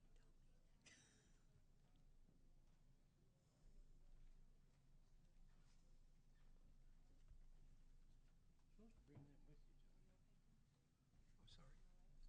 Well, I need some water and just If you shake find a a little glass, shaky I'll on it. share some of my Diet Coke with you. And you could find something to pour it in. You want some Diet Coke? Yeah, just a sip to get my mouth wet, Thank you. Yeah, they should provide us water when you're, should know to bring, should know to bring water when it's gonna be a long. Thank you.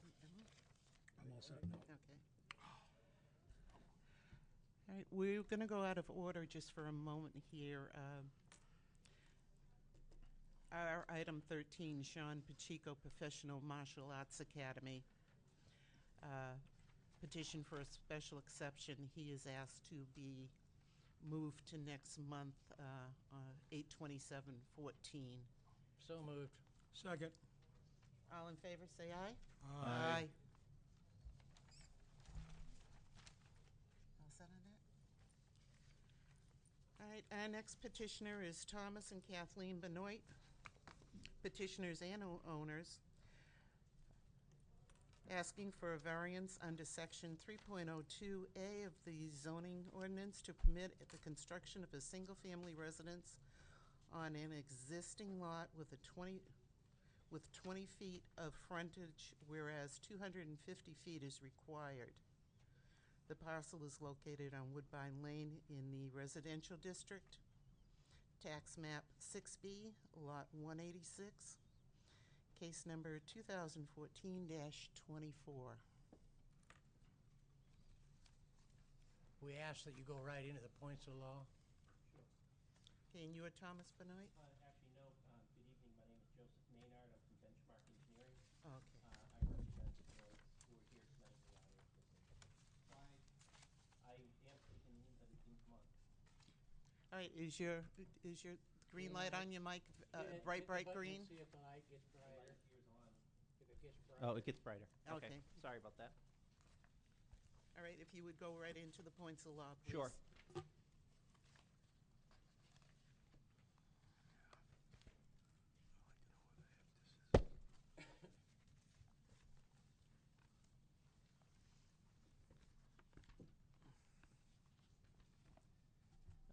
Under number 1, the proposed use will not diminish surrounding property values because zoning in the area is residential. This is an allowed use in this district. A new home will be of equal or greater value to other homes in the general area. 2, granting the variance would not be contrary to the public. All right, after each one, Oh, please sorry. stop so if we have any questions. Any Yep. questions from the board? On number 1. No, go ahead. Okay. Number 2, granting the variance would not be contrary to the public interest because single-family homes are allowed in this district. All other zoning requirements will be met. Go ahead. 3, denial of the variance would result in unnecessary hardship to the owner because A, the following special conditions of the property make an area variance necessary in order to allow development as designed. This lot was created in the 1970s with 20-foot right-of-way. There is no additional land available to meet the frontage requirement. Okay. B, and the same benefit cannot be achieved by some other reasonably feasible method that would not impose an undue financial burden because there is no other access to the land that would meet the current zoning, and if there was, the cost to purchase the land to meet that requirement would make developing this lot as a single-family property unfeasible. Go ahead. 4, granting the variance would do substantial justice because granting the variance will allow the property owner to have a single-family dwelling on their lot, similar to other homes in the area. My client has been paying taxes on this property now since they purchased it in 2001 as a single-family building lot. Questions? All right.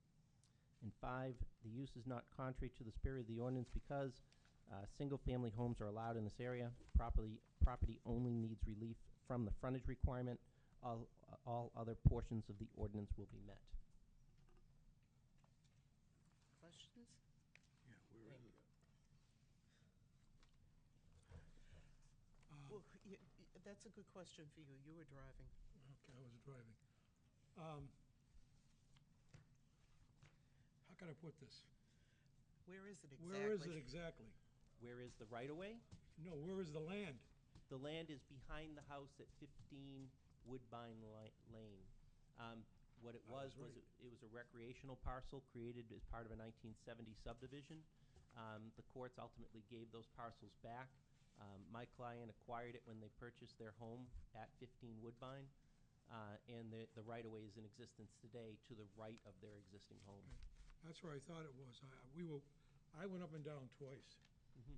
And I'm not a Daniel Boone either. But anyways, I looked back there and I said, that's got to be it. But I said, but there's a house right there. I thought there would be something marking that right away that Yeah. you could spot it, but there's nothing There's there. nothing there. Yeah, I think there's some stakes online. We surveyed it a number of years back for the family, and we delineated it when we did Well, that. Well, it's one of the best hidden secrets in Merrimack, I'll tell you. Yeah, well anyways, now that I know where it is and I saw the property, okay. That's where I thought it was, but I'm saying, that can't be, because I was expecting wide open and I could see the right-of-way and everything No, else. no, it's But I wooded don't see it still. anywhere. Yeah. But I saw that property back there, so that's got to be it. Okay, thank you, sir. You're welcome.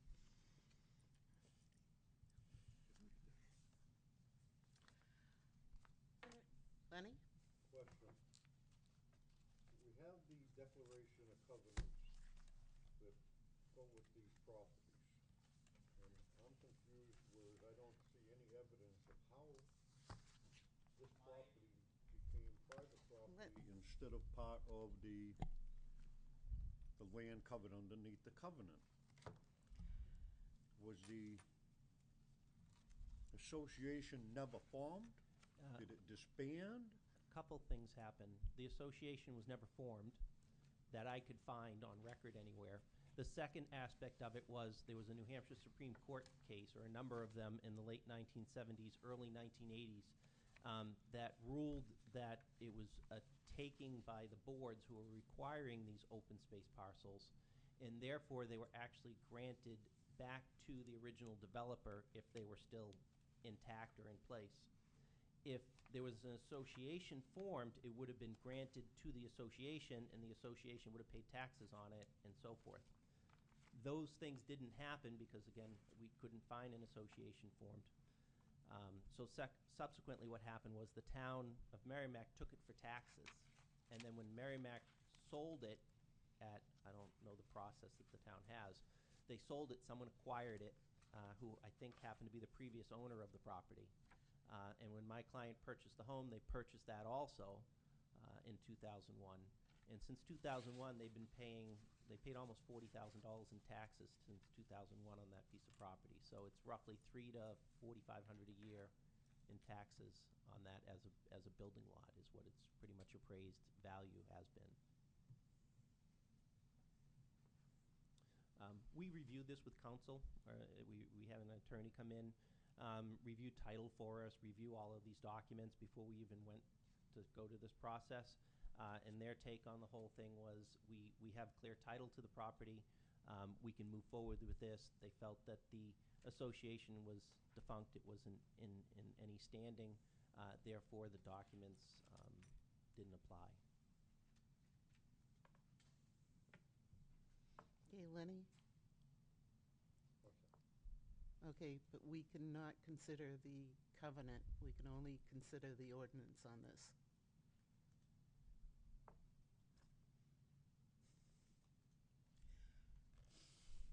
All right, I'm going to open the public hearing. Would anybody like to testify for this?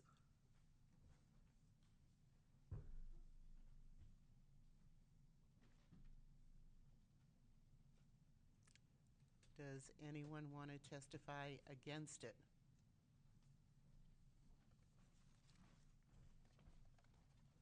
Good evening. Have you been sworn in, sir? My name is Larry, yes, I have. My name is Larry Demers. I live at 17 Woodbine Lane, and the sign-in sheet is full. The reason why the association was never formed, the contractor, the developer never followed through with his end of the bargain when 51% of the, thank you, when 51% of the properties were sold. He was supposed to form the association and didn't. And we were all young married families, so we all got caught up in what we were doing, and it was never formed. Regardless of that, the covenants stay with the property. There's nothing to do with the owner or the ownership. The covenants are with the property, and that is they are strictly for conservation and recreational use. That's why there's only a 20-foot right-of-way, a 20-foot right-of-way. The other thing I want to bring up is on the one of the corners of the property, there's an existing well, and I believe it's on the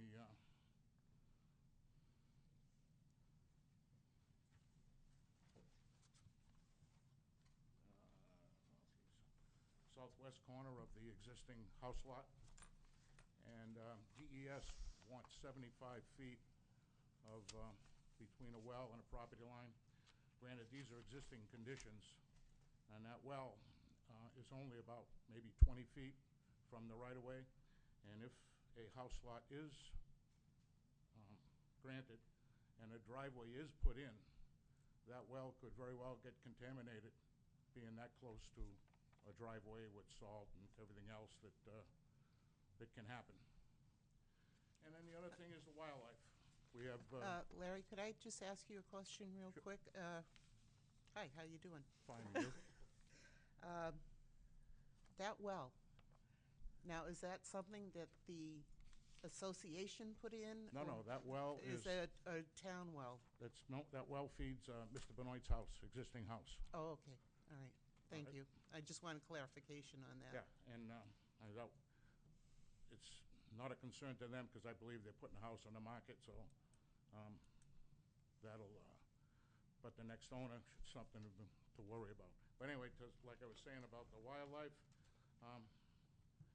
there's a herd of 7 deer that travel through that area, and now there's a couple of bear that, in fact, we saw him last night about 6:30, and that'll severely hurt the wildlife going through that area, and that's what that area is for, conservation and recreation, and you can throw wildlife in there. And I do believe that that area was called common land before the term green space came into view, and because that's what it would have ended up to be, than green space. So that's all I have to say. All right, thank you. And we're talking about communication before the town areas. The one of the site maps has got town of Merrimack as an abutter, and they're not. They're not. They're not? Not surprised. I mentioned that to the assessing department yesterday, so. All right, thank you, Larry. Is there anyone else that would like to speak against this?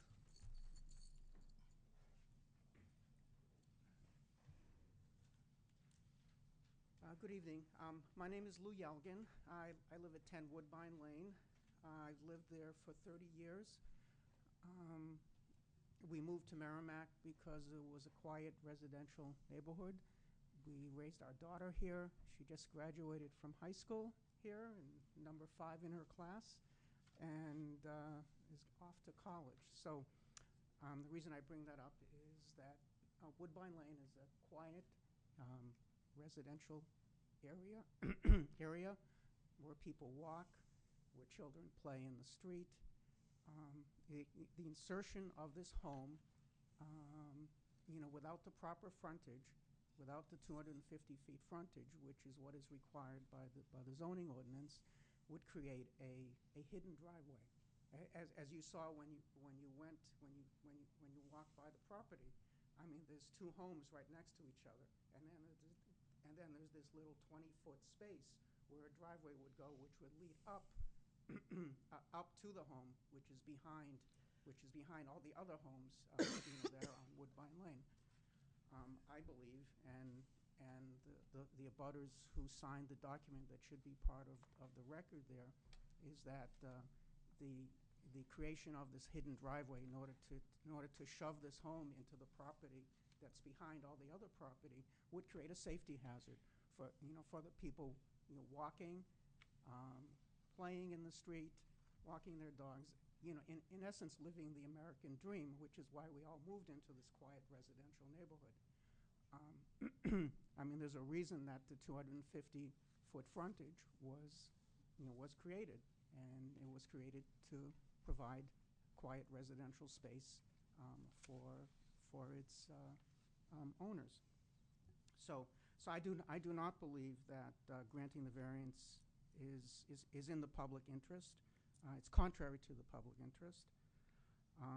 I believe the spirit of the ordinance would not be observed. We live in this, as I said, quiet little area. We have little block parties. We all know each other. I mean, we are in essence living the American dream, and shoving a hidden driveway into this area just doesn't make sense. Number three, granting the variance would do substantial injustice. And again, I think the hidden driveway during the construction phase for whatever would go on there, and post the construction phase, with traffic going in and out there. I mean, my driveway is directly opposite where the new driveway would be, and it's hard enough to back out of there now when you're looking. There have been times I've actually, if you don't look carefully, there is some traffic there. So this presents just, one more entryway for traffic that, in this quiet little street, we don't really need it. What else? I mean, I'm repeating what's on the document that the various abutters signed. So we have copies of you that, have so that. you don't have to repeat Okay. it. So there was also the concern about the water, and the fact that, from my understanding from Larry, is whose property abuts it directly, that the buildable part of that property is ledge, and that in order to put a foundation in there, you would have to do blasting in order to create the hole in the ground so that you can pour the concrete and put in a foundation for a home. So I guess our concern is, as abutters, is what effect the construction process would have on our land, on our wells, on drainage, on the water aquifer that feeds our wells. So the original use of that property was for recreational purposes. Even though 101 Realty, the Zafka organization, they dropped the ball on this, and we weren't even aware that there was this parcel that was available to us for recreational use. We only found out about it when the previous owner, to the Benoit property, paid the taxes. Yeah, okay, let me yeah. I was just going to say, we don't really need any background. We're just here to either grant or deny their petition. Sure, I understand. We have to we have to decide, is putting a house on this land a reasonable use of that land? All your concerns are basically need to be brought up at planning board. Okay. Our only area that we can look at is this reasonable use of the land? Right. All right, the blasting and all that is planning board. That's Sure. got nothing to do with us. That's no problem. Sorry, I didn't mean to go off on a tangent. No, that's all right. But the requirement is 250 feet of frontage. And this proposal wants 20 feet of frontage, which is 8% of the requirement that the zoning board has put in place. And we think, and we, the undersigned, think that's an improper use of the property. And they'll look at that, I'm yeah. sure. So I think I just want to sum up. I'm opposed to this. I wish the Benoits well in their future ventures, but I really think they're going to leave us holding the bag on this property that's shoved in there, and this little driveway that's shoved in there. You want to buy a house down by the mall? Right up next to the mall? Is yours for sale? Sell you some. I'm done. Thank you very much for Thank your time. you. Is there anyone else that wants to speak against this?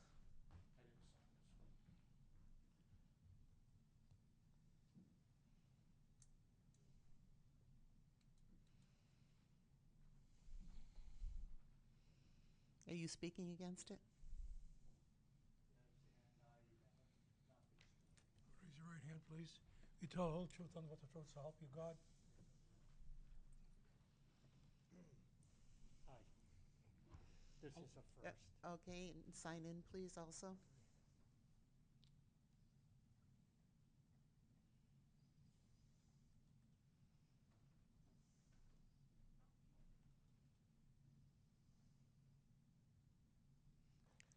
And also, you have to state your name for the record. Yes.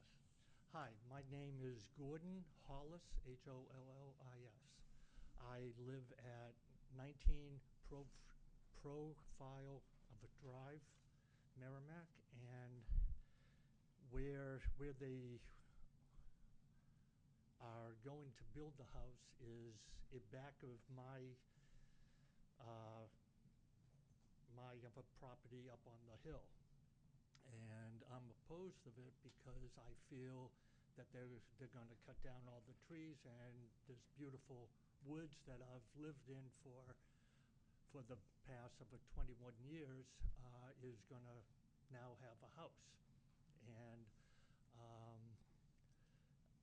I think because of a dwelling that a runoff will, during the spring I have ample runoff coming down the hill, and I feel that I would have more, because the house that would be there would not absorb all the thawing of the spring. It's a beautiful piece of property that I've often taken walks up in, and there's an old wall up there. There's a small pond around there. There's I think it was Larry that said the wildlife is abundant up there, and it's really beautiful. And I think it would be a shame to have a dwelling in such a place. Thank you. Thank you. Can I just ask a quick question? I know you mentioned that you walk up in this property, but are you saying that essentially the property that they own, that's where you tend to walk? Well, my lot is a pie wedge that goes up the hill to the property. Okay. But that's always been a common land that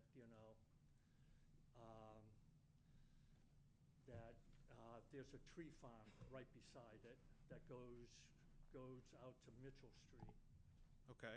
And there's another small walking path that will end up on the farmhouse on Bean Road, on the first Bean Road. Well, I guess what I'm curious is you made reference to common land. When you say common land or land that you walk, is it within this border here that's constituting their property? Yes. I'm on the corner. You're here? On Profile Drive. Okay. Where it bends, yes. But what you're saying is that the property that you walk through, I just want to make sure I understand this. The property that you refer to as common land is this property inside. To me, yes, to me, I've always known it as just woods. You Okay. know, I did not know that anybody owned it, or that that there would be a house. Okay, no, that's being all I built wanted to there. clarify. Yeah. Thank you. Yeah, it's just a beautiful walk up there. Thank Okay. you. Hi, my name is Raquel Perez. I live at 48 Bean Road, and I'm here on behalf of my neighbors. I am right in the middle of Profile and Woodbine. Our home sits right at square in the middle of the two blocks. And in regards to the runoff that comes off of Woodbine, there is quite a bit of water that already runs off of Woodbine, runs past our home. It does not affect our home, and they are trying to do things to deal with that runoff. But if that land were to be cleared, there would be a huge amount of runoff that is extra runoff that's already coming off, that we already have a problem in that area. That's a planning board issue, though, is it not? I'm not sure, I'm Yes. just. So It we're might, talking- it might actually improve, because in the planning, when they submit a plan to build a house, they'll have to deal with runoff. If they don't, it's a civil suit. Okay, thank you. And the second thing that I would like to mention, and these are my neighbors, and my neighbors are talking about preserving the neighborhood, the residents, the way it looks, trying to preserve it so that this is where they brought in. I've been at 48 Bean Road since 1986. These have been my neighbors for years. And so they're trying to say that they would like to preserve that residential feeling that they have and the common land that was stated to keep it this quite quaint little neighborhood that we have.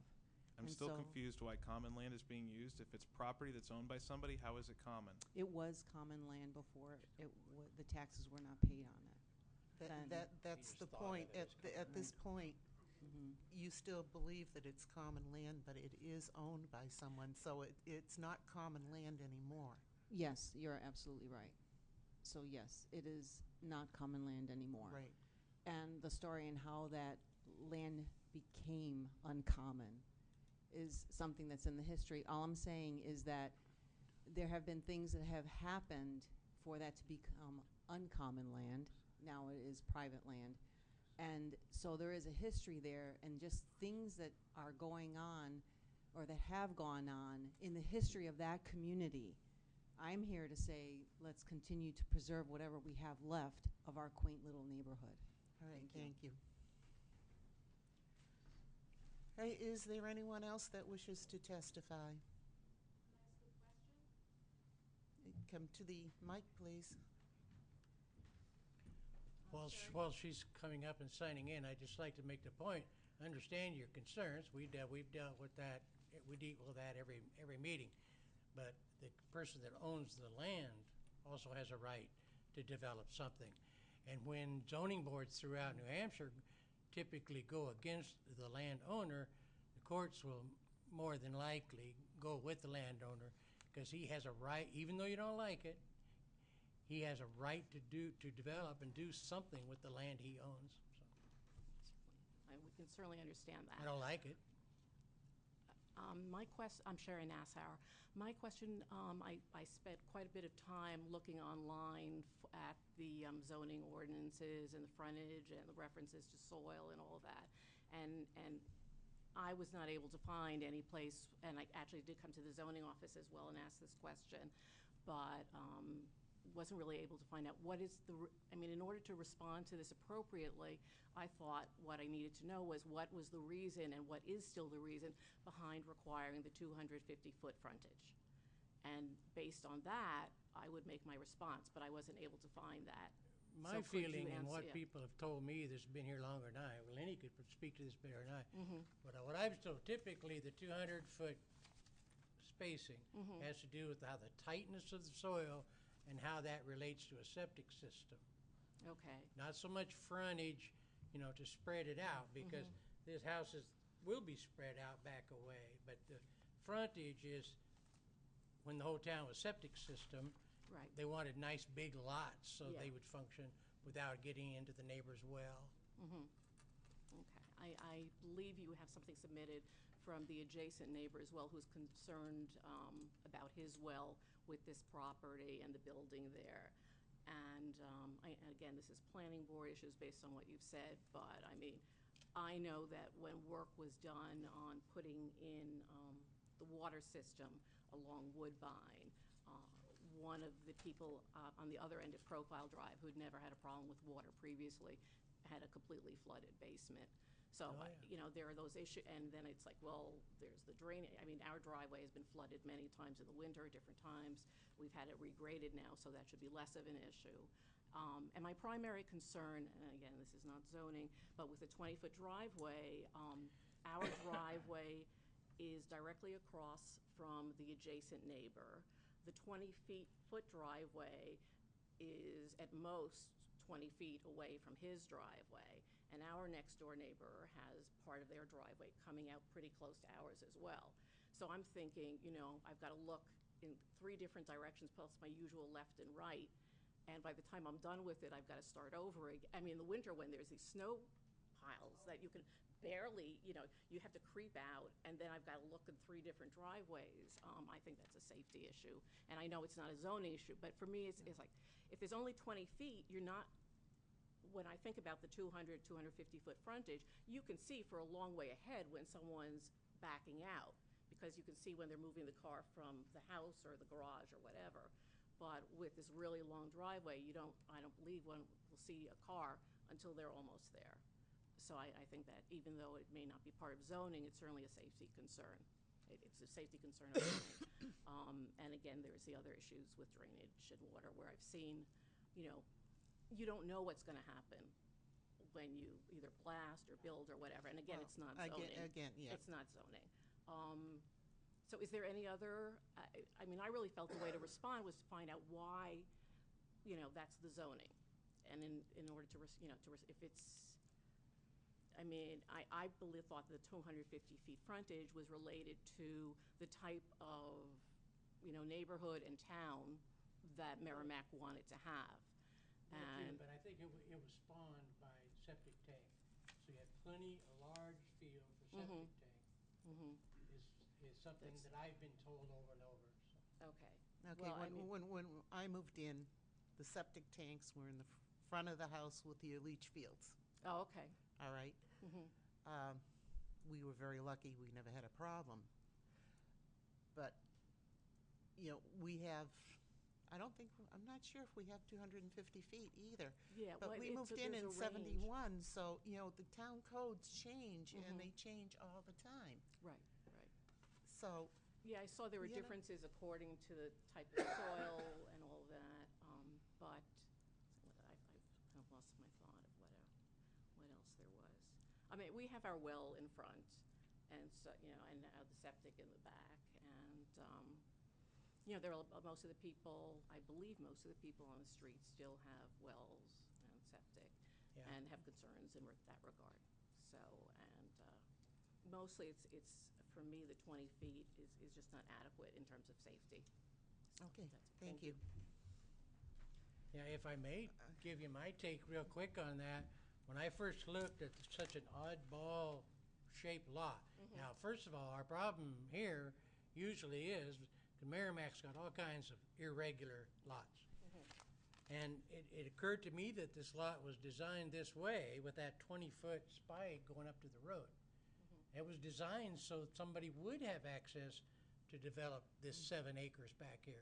That was the plan from drawing I have to assume was the plan, and that's why they put in that 20-foot opening so they would have access to their land and back, because you can't cut people off either. Well, I mean, I realize that you've all said this is what was and it's not what is now, but the original intent was that it would be access to the common land, not a private road, you know, not a private driveway. And I know it's But not I'm now. going to This is what reiterate, it is now, and that's- it's owned property now, it's not Yeah. common Well, land. you know, unfortunately, I think, you know, it's history, but most of the people who would have been part of the association would have been happy to pay the taxes if they had been so informed and been given the opportunity to do so. Sure they would have.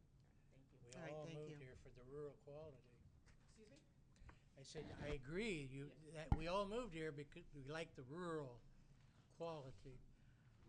Okay, this is going to be the last testimony we take. It's getting late here. I'll make it quick. I'm Tom Worcester. I live at, Would you sign in also, Tom, Sure. please? I'm Tom Worcester. I live at 34 Bean Road. I'm not an abutter.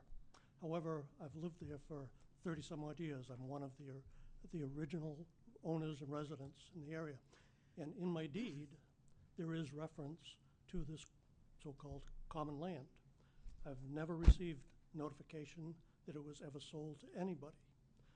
So in my deed, I have what I believe to be something of value in addition to my property. But I have access to this recreational land.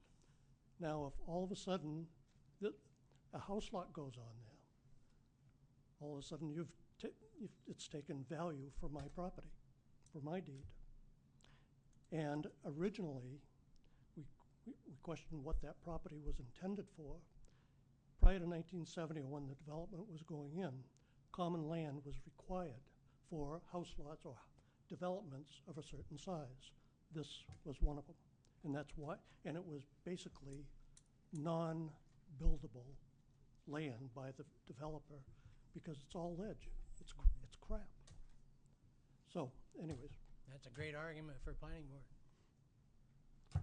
well, at any rate, that's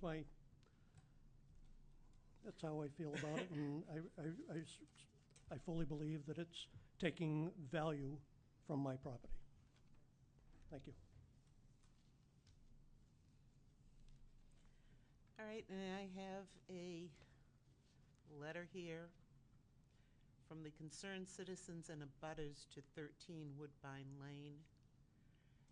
And they have given their own views of the 5 points of law that we require. And I have signatures of 8 abutters who are against the building a home, and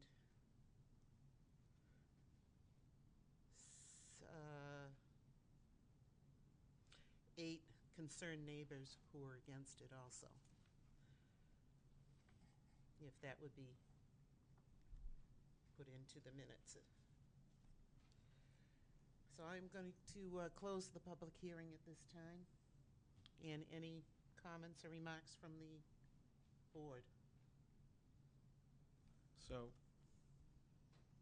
I guess one of my questions is that since this private lot of land has been referred to multiple times as common land, how does one get notified when something like this happens in a subdivision?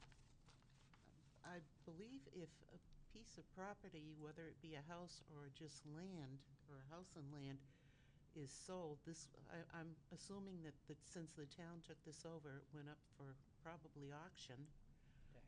Taxes. Tax assessor, probably. If it went That up for you don't auction, really have to notify anyone that it's been sold.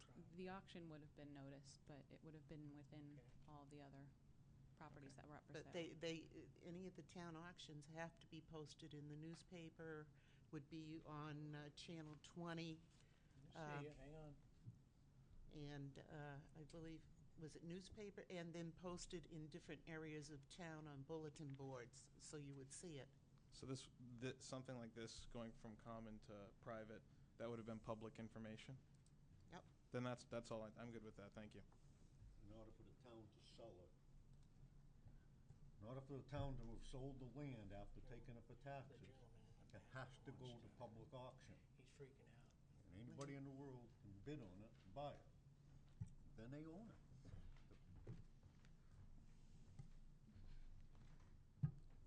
Again, my name is Larry Demers of 17 Woodbine Lane, and I was one of the original owners of the properties. The land was not auctioned. It was purchased at a tax sale. The covenants follow through with the land. The covenants being the restrictions on the land. The covenants follow through no matter what happens. That's the definition of covenants. So no matter who owns it, the covenants apply. and the 20-foot right-of-way, that land in the restrictions is conservation and recreation, not for development or a house lot.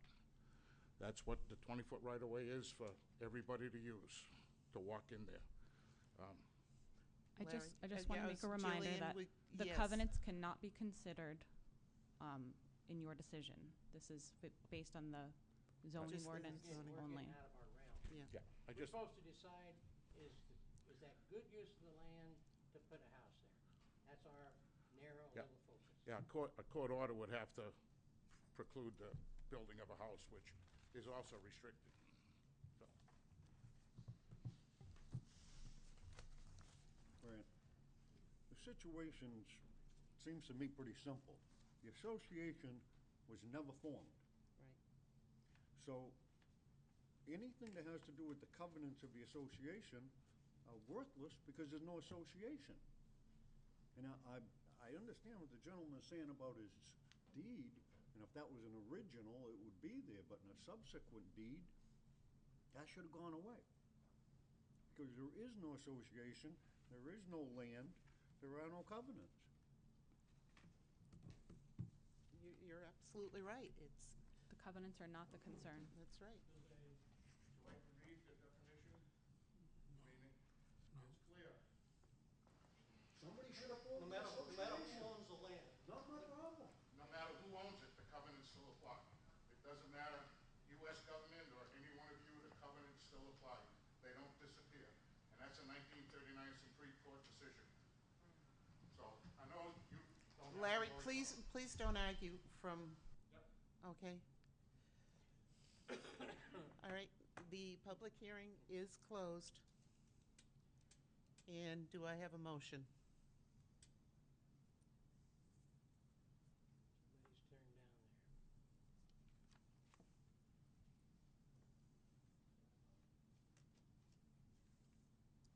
Somebody's turned down there. Do you want to make a motion, Tony? I'll bite the bullet. Go ahead. I move we approve the petition for the variance for Thomas and Kathleen Benoit, petition as owners under section 3.02.a of the zoning ordinance to permit construction of a single-family residence on an existing lot with 20 feet of frontage, whereas 250 feet is required. The parcel is located on Woodbine Lane, the R Residential District, tax map 6B, lot 186, case number 2014-24. Second. Okay, all in favor of the variance, say aye. Aye. Aye. Anyone against? 500.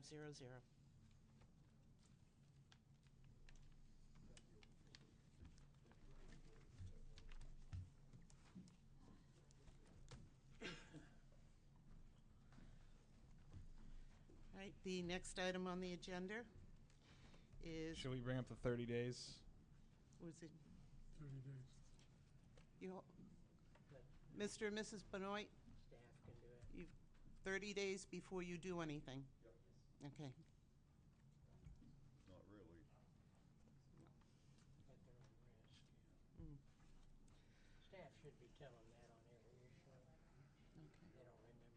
All right, thank you. They've probably been told they still All right, the next is Raquel Perez. Request for a rehearing of case 2014-17, which requested an appeal of an administrative decision under section 2.021A3 of the zoning ordinance regarding the interpretation of the community development staff that a dump trailer in a residential district does not constitute external evidence of a home occupation. The parcel is located at 46 Bean Road in the residential district, tax map 6B, lot 101.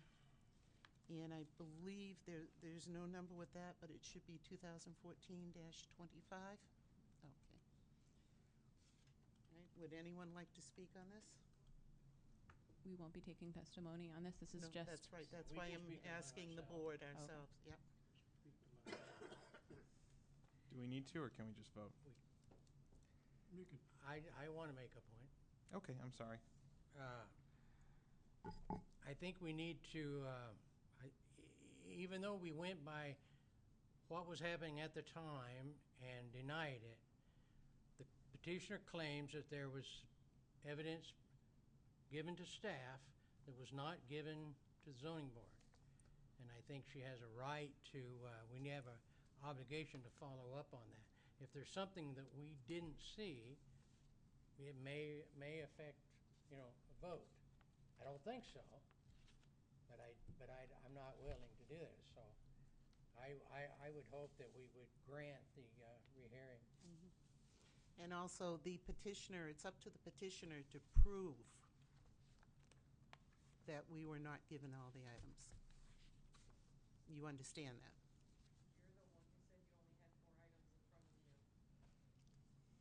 Okay. Yeah, you can vote. All right, so anyone else have? So for clarification, was additional evidence provided to us? She claims that she gave evidence to staff that was not given to us in the packet. And so therefore, we made a judgment on incomplete evidence.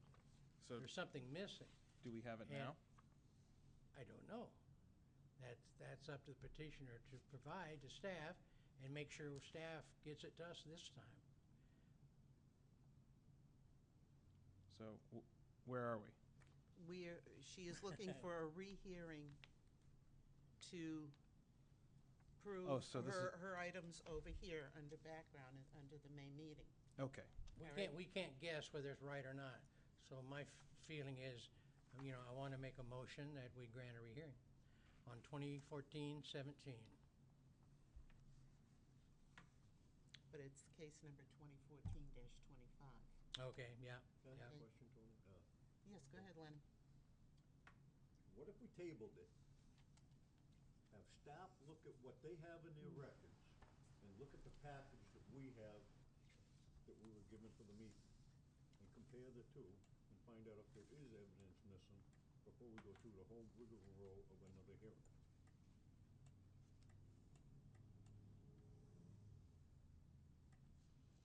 Would you be agreeable to that? Actually not, because the whole purpose of having me meet.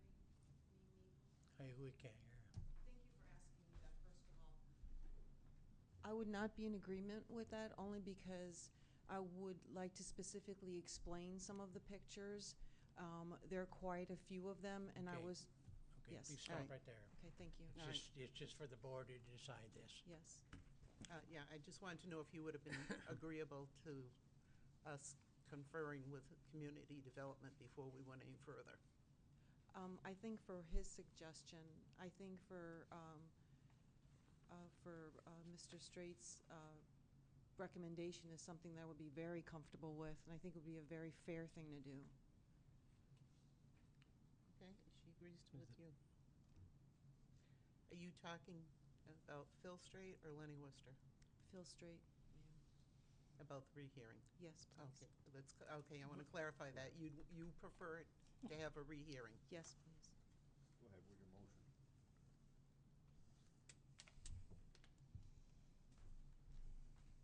Somebody seconded, or? We haven't had a motion I'll yet. second it. You didn't make a motion. Yeah, I did. I You made a did, short okay. motion on 2025. We Okay. corrected me to case 25. Okay, I move that we grant a rehearing to Raquel Perez. and Tony seconded it. Okay, all in favor, say aye. Aye. All against? Aye. Lenny, what was your vote? She's with us. Have the rehearing, get new Okay. packages, start all over. You all set on that, Julian? That's why we're paid the big money. That's for sure.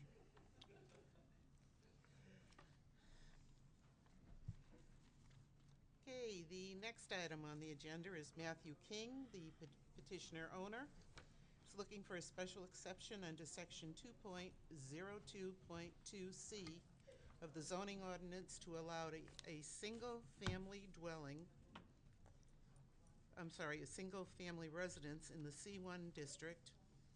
The parcel is located at 575 DW Highway in the C1 Limited Commercial and Aquifer Conservation Districts and the Wellhead Protection Area.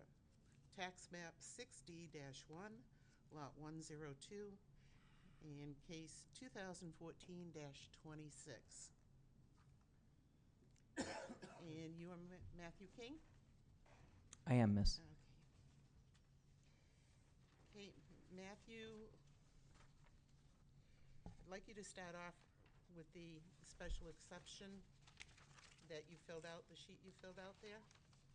All right, if you would read those and stop after each one, and if they have any questions, they'll pose them to you, okay? Understood. The specific site is an appropriate location for such a use or use in terms overall community development because I'd like to return my residence from a business or commercial to a home or residential, no longer using as previous business, which was a massage clinic. Questions? Okay, go ahead. The second, to use the use as developed will not adversely affect the neighborhood because I operate as a home. I do not often have guests, but when I do, it has been tasteful and contained. Go ahead. The next, there will be no nuisance or serious hazard to vehicles or pedestrians because the structure is contained on my property. The opposite. Oh, the structure is of my property. It is my house, and it is away from the streets and traffic. Okay. In Part Delta, adequate and appropriate facilities will be provided for the proper operation of purposed uses or uses because the house is being utilized as a residential structure. There is a kitchen, bedrooms, bathrooms, and living space. There are no facilities for commercial use.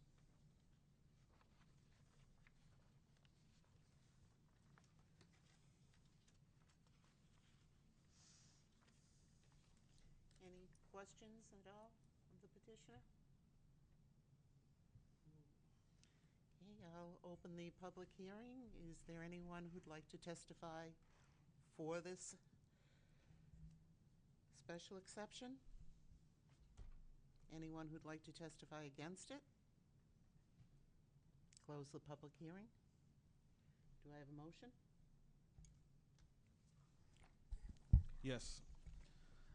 I motion to approve Matthew King's special exception under section 2.02.2C of the zoning ordinance to allow single-family residence in the C1 district. The parcel is located at 575 DW Highway in the C1 Limited Commercial and Aquifer Conservation Districts and the Wellhead Protection Area. Tax map 6D-1, lot 102, case 2014-26. Second. Okay, all in favor say aye. Aye. Aye. Anyone opposed? 500. All right, and the next item is Matthew King, petitioner owner. Variance under section 3.05 of the zoning ordinance to allow the construction of a deck 36 by 14 within 10 feet of the side property line setback, whereas 20 feet is required. The parcel is located at 575 DW Highway in the C1 Limited Commercial and Aquifer Conservation Districts and the Wellhead Protection Area. Tax map 6D-1, lot 102, case 2014-27. And again, Matthew, I am going to ask you to read your criteria that you wrote there and stop after each one. Understood. For section 1, granting the variance would not be contrary to public interest because the proposed structure does not impose upon the privacy of my neighbors as it continues toward the back end of my property, away from their house. I wish to extend upon an existing structure that was there as part of the house prior to purchase. This construction will add value to the house and help the property value of the neighborhood. Questions? Go ahead. The second, The spirit of the ordinance is observed because the current level of privacy will be maintained as the view is not being increased, nor does the deck obscure any existing view my neighbors have. Go ahead. Section 3. Granting the variance would do substantial justice because when purchasing the house I had envisioned a wraparound deck. There is a pre-existing structure which I plan on adding to. Go ahead. For the following reasons, the value of the surrounding properties will not be diminished. Adding a nice deck will add value to the house, which in turn will maintain or even increase the value of surrounding property. Okay. Section 5, unnecessary hardship. Owing to special conditions of the property that distinguish it from other properties in the area, denial of the variance will result in unnecessary hardship because 1. No fair or substantial relationship exists between the general public purpose of the ordinance provision and the specific application of that provision to the property because the narrow lot and the pre-existing entryway with deck leave no other reasonable location for the deck. The existing deck is necessary due to the slope in order to use the entryway. The current deck, while necessary to access the doorway, is not visually appealing. The proposed construction will both improve the image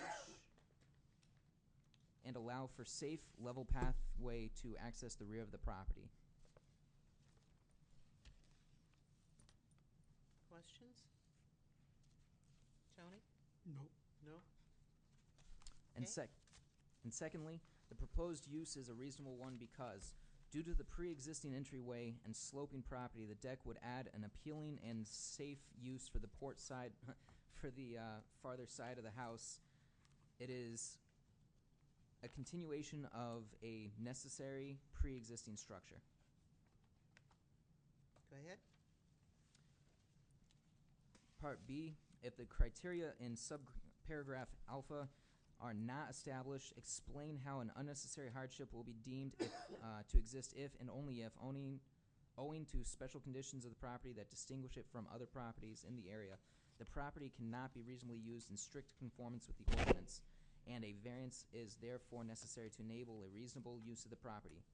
The side of the house is unusable due to the narrow passageway and the sloping hill. This variance will allow for additional egress from the house through a secondary entryway while adding beauty to an existing structure and raising the overall value of the lot. Questions? Nope. No.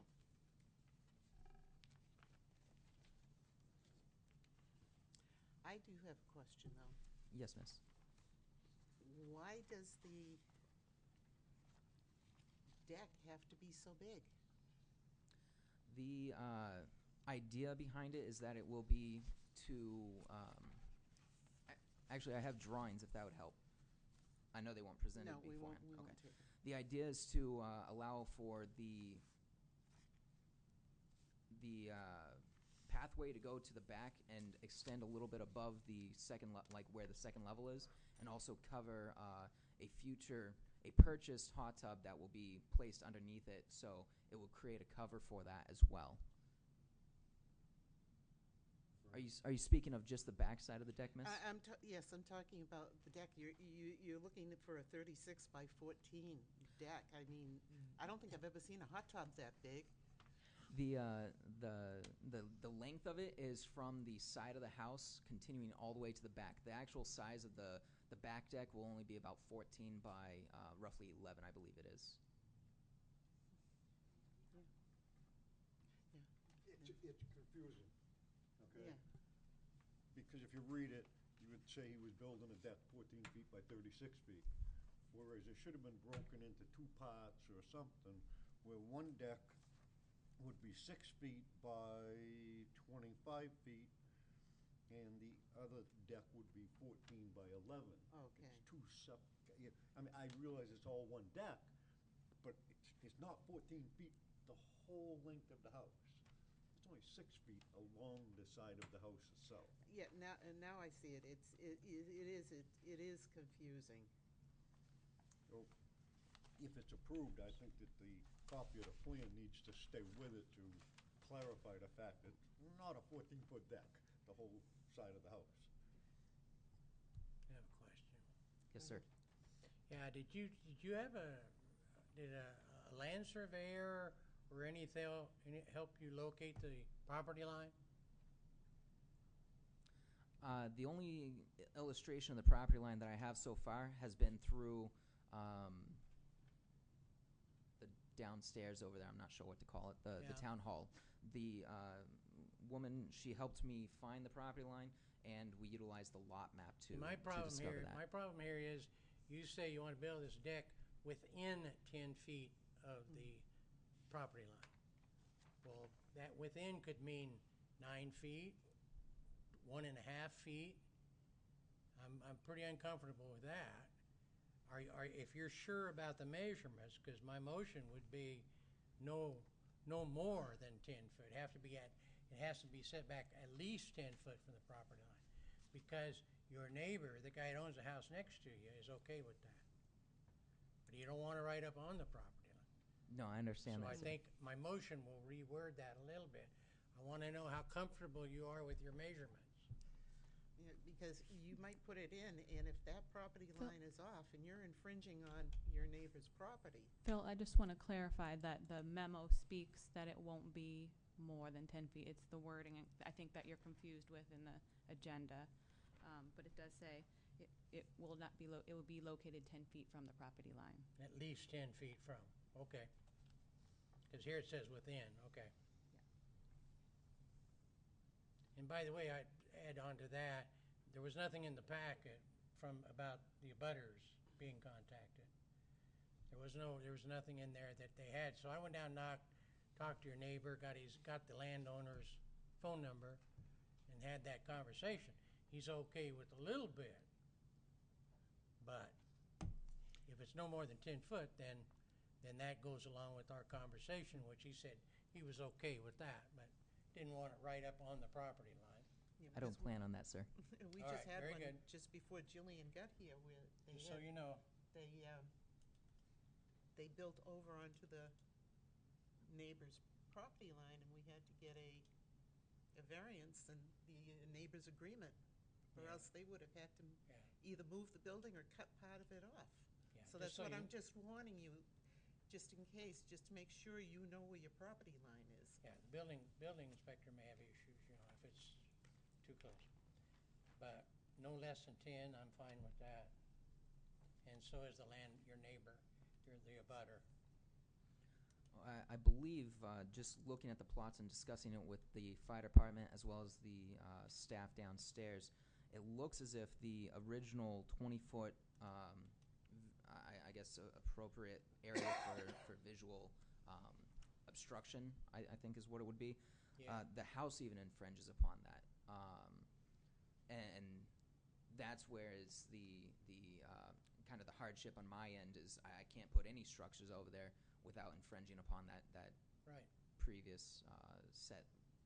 But that's not really a hardship. Distance. You bought the house where it was setting at that post.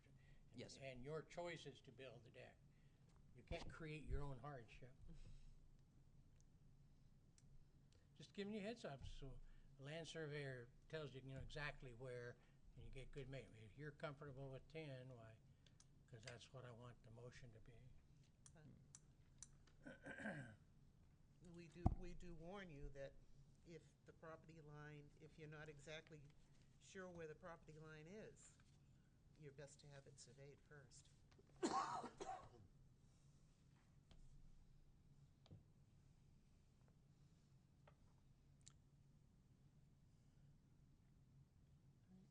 Okay. No, I forget if I opened a public hearing or not. You did. I did. Okay, then, anyone here to testify either for or against this? Okay, close the public hearing. Motion?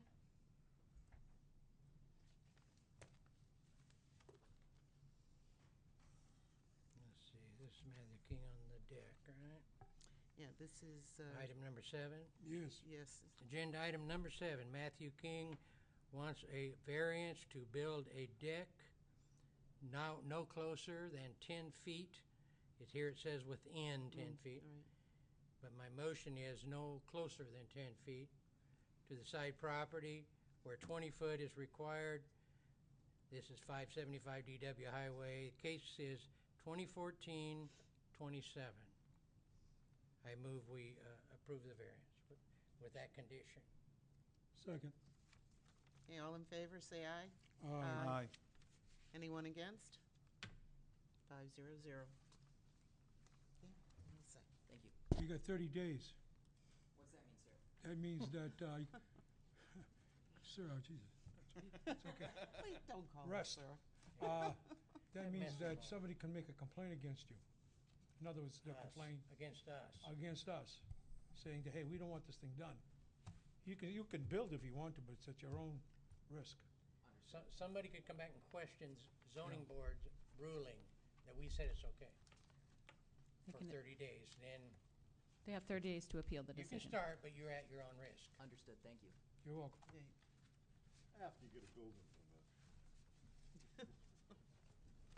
Pay the money. Yeah, We want the money. after we squeeze some stuff out of you. Okay, the next agenda item is Roland Paradise and Hawthorne Suites by Wyndham Hotel Group petitioners and 246 DW Highway BACM owner.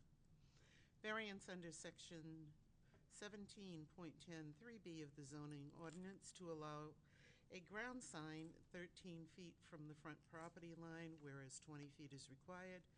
The parcel is located at 246 Daniel Webster Highway in the I-1 Industrial and Aquifer Conservation Districts, tax map 3D-2, lot 005-01, case 2014-28. And your name, sir? Roland Paradise? Okay. Have you been sworn in, sir? Yes. Carry on. Read the criteria. If you would go right into the criteria, yes. Oh, Is your microphone on? yes. Granting the variance would not be contrary to the public interest. Can you as pull this- the mic just a little bit closer to you? Yeah, that's better. The sign as shown clearly shows the entrance to the property.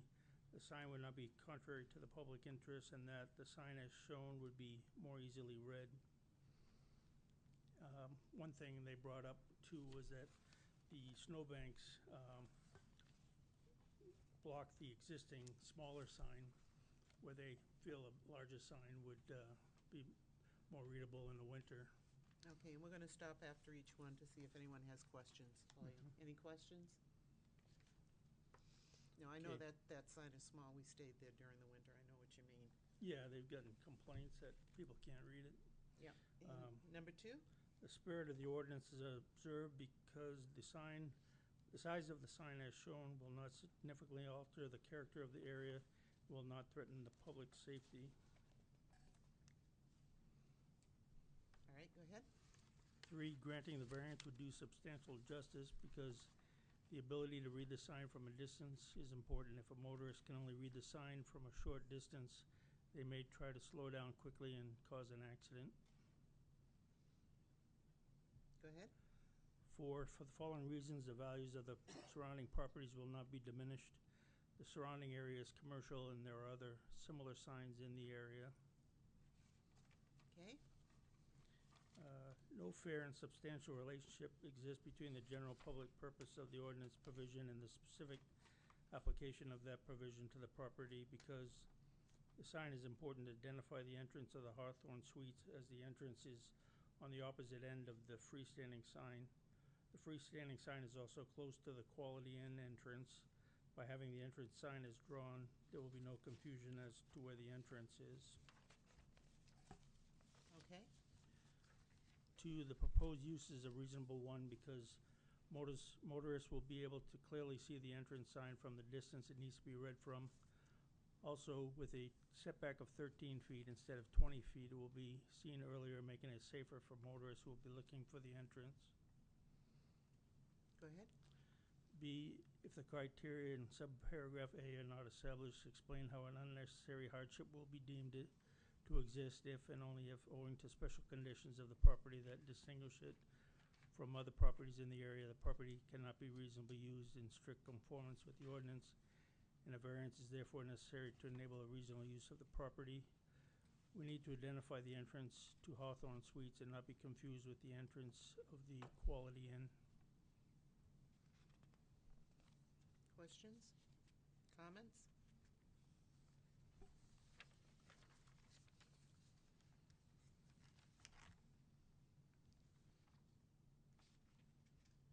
Okay, I'll open the public hearing.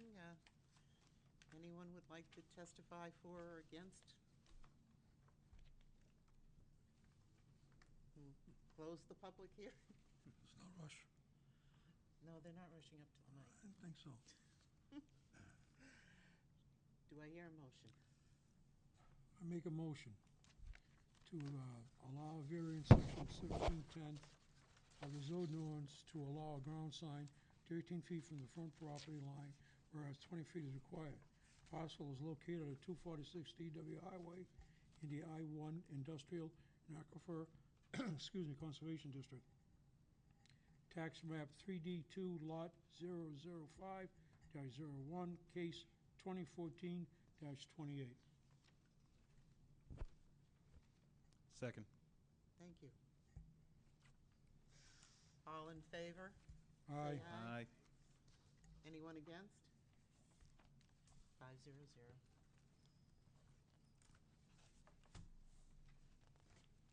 All right, the next one is Roland Paradise and Hawthorne Suites by Wyndham Hotel Group. Petitioners and 246 DW Highway, BACM owner, variance under section 17.10.3, the zoning ordinance to allow a 59.16 square foot ground sign, whereas 48 square feet is permitted.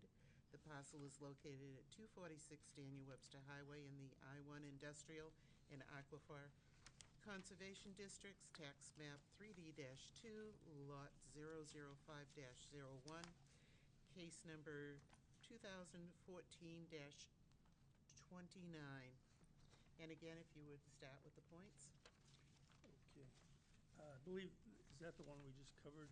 No, we're doing each sign individually. This is the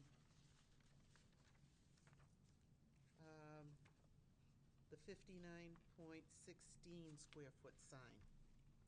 It's the same sign, but this has to do with the size rather than the size placement. instead of the location, right? Yes. So I had the same answers to the criteria. Do you still have to go through the criteria? Just Okay. You can give us a short version. It'd be basically the same, right? Is that fair? Is that Give okay us a at short- this you can give us time? a Yeah. short version. Yeah, You want just me a short version. Okay. Do I have to read each question? However you want to do it. What's that? However you want to do okay. it. We're just trying to move along here. Okay. Basically, it's the same points that the sign would be more easily read, where the snowbanks are 4 to 5 feet tall and block where the existing sign the size that it is now, and that they've had numerous complaints that people can't find the entrance. It is difficult if you don't know the area to turn Right. in right there. All right, now I have a question where the sign is larger, line of sight on DW Highway. Is there going to be a problem with that? Now, you keep mentioning snowbanks, and as you know, I don't know where you're from, if you're from this area, but we have some pretty yeah. big snowbanks in this area come winter time. Yeah, I'm from Goffstown, so. Then you know what Yeah. I mean. Yeah, I think the size of the sign and the height will allow it to be seen But I'm saying adequately. pulling in or pulling out of the drive. I see what you mean. Yeah, the line of sight. It's no closer to the road than the existing sign. So. I know, but it's taller. much high. You could, actually, like I've got an SUV, I could look over that sign and see the traffic easily. This one here, I wouldn't be able to. If I'm pulling out and I want to head north. Right. You still have 13 feet, so you're beyond the sign. So you still have the same view. I think Okay. you have plenty of line of And sight. of course, in the winter, you're gonna have some sort of snow removal there. Yes. All right, motion? I motion to approve Roland Paris and the Hawthorne Suites by Wyndham Hotel Group petitioners and 246 CW Highway, the variance under section 17.10.3 of the zoning ordinance to allow a 59.16 square foot ground sign, whereas 48 square feet is permitted. The parcel is located at 246 DW Highway in the I-1 Industrial and Aquifer Conservation Districts, tax map 3D-2, lot 005-01, case 2014-29. Okay, all in favor, say aye. Aye. Anyone against? 500. Your last one. Actually, there's two. Two more. There's the freestanding sign and the sign in the back. What did I miss then? Lost one then. Can I, Go ahead. can I ask you a question Oh, I here? got it, yeah, that's right, okay. Because you're requesting quite a little bit here from us. You're asking us to bend over pretty far. If you had to choose between the ground sign being larger or the wall sign being larger, if you could only get one of those, which one would you prefer? I would say the ground sign, you're talking the freestanding sign? Yeah, 40 foot freestanding, tall. yeah. I think that one's more important. Okay. The that's all highway right. sign, yeah. Fine. Okay. Okay. Because it's by the entrance? Right, yeah, it's advertising where all the traffic is. I went on the highway and you have a short view of the back sign. I think that's why they want it so large, is because traveling on the highway, there's just a short section Okay. that you can see it. Yeah, because you're gonna put it on building 20, but we'll get to that one in a minute. Okay, yeah. All right, I was looking at the wrong one, I do apologize. All right, this one is Roland Paradise and Hawthorne Suites by Wyndham Hotel Group, petitioners in 246 DW Highway, BACM owner. Variance under section 17.10.3 of the zoning ordinance to allow a 121.15 square foot freestanding sign, whereas a 48 square foot sign is permitted. The parcel is located at 246 DW Highway in the I-1 Industrial and Aquifer Conservation Districts, tax map 3D-2, lot 005-01, case number 2014-30.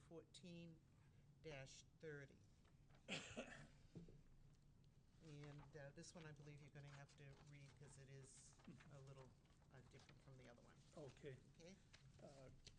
One, granting a variance would not be contrary to the public interest.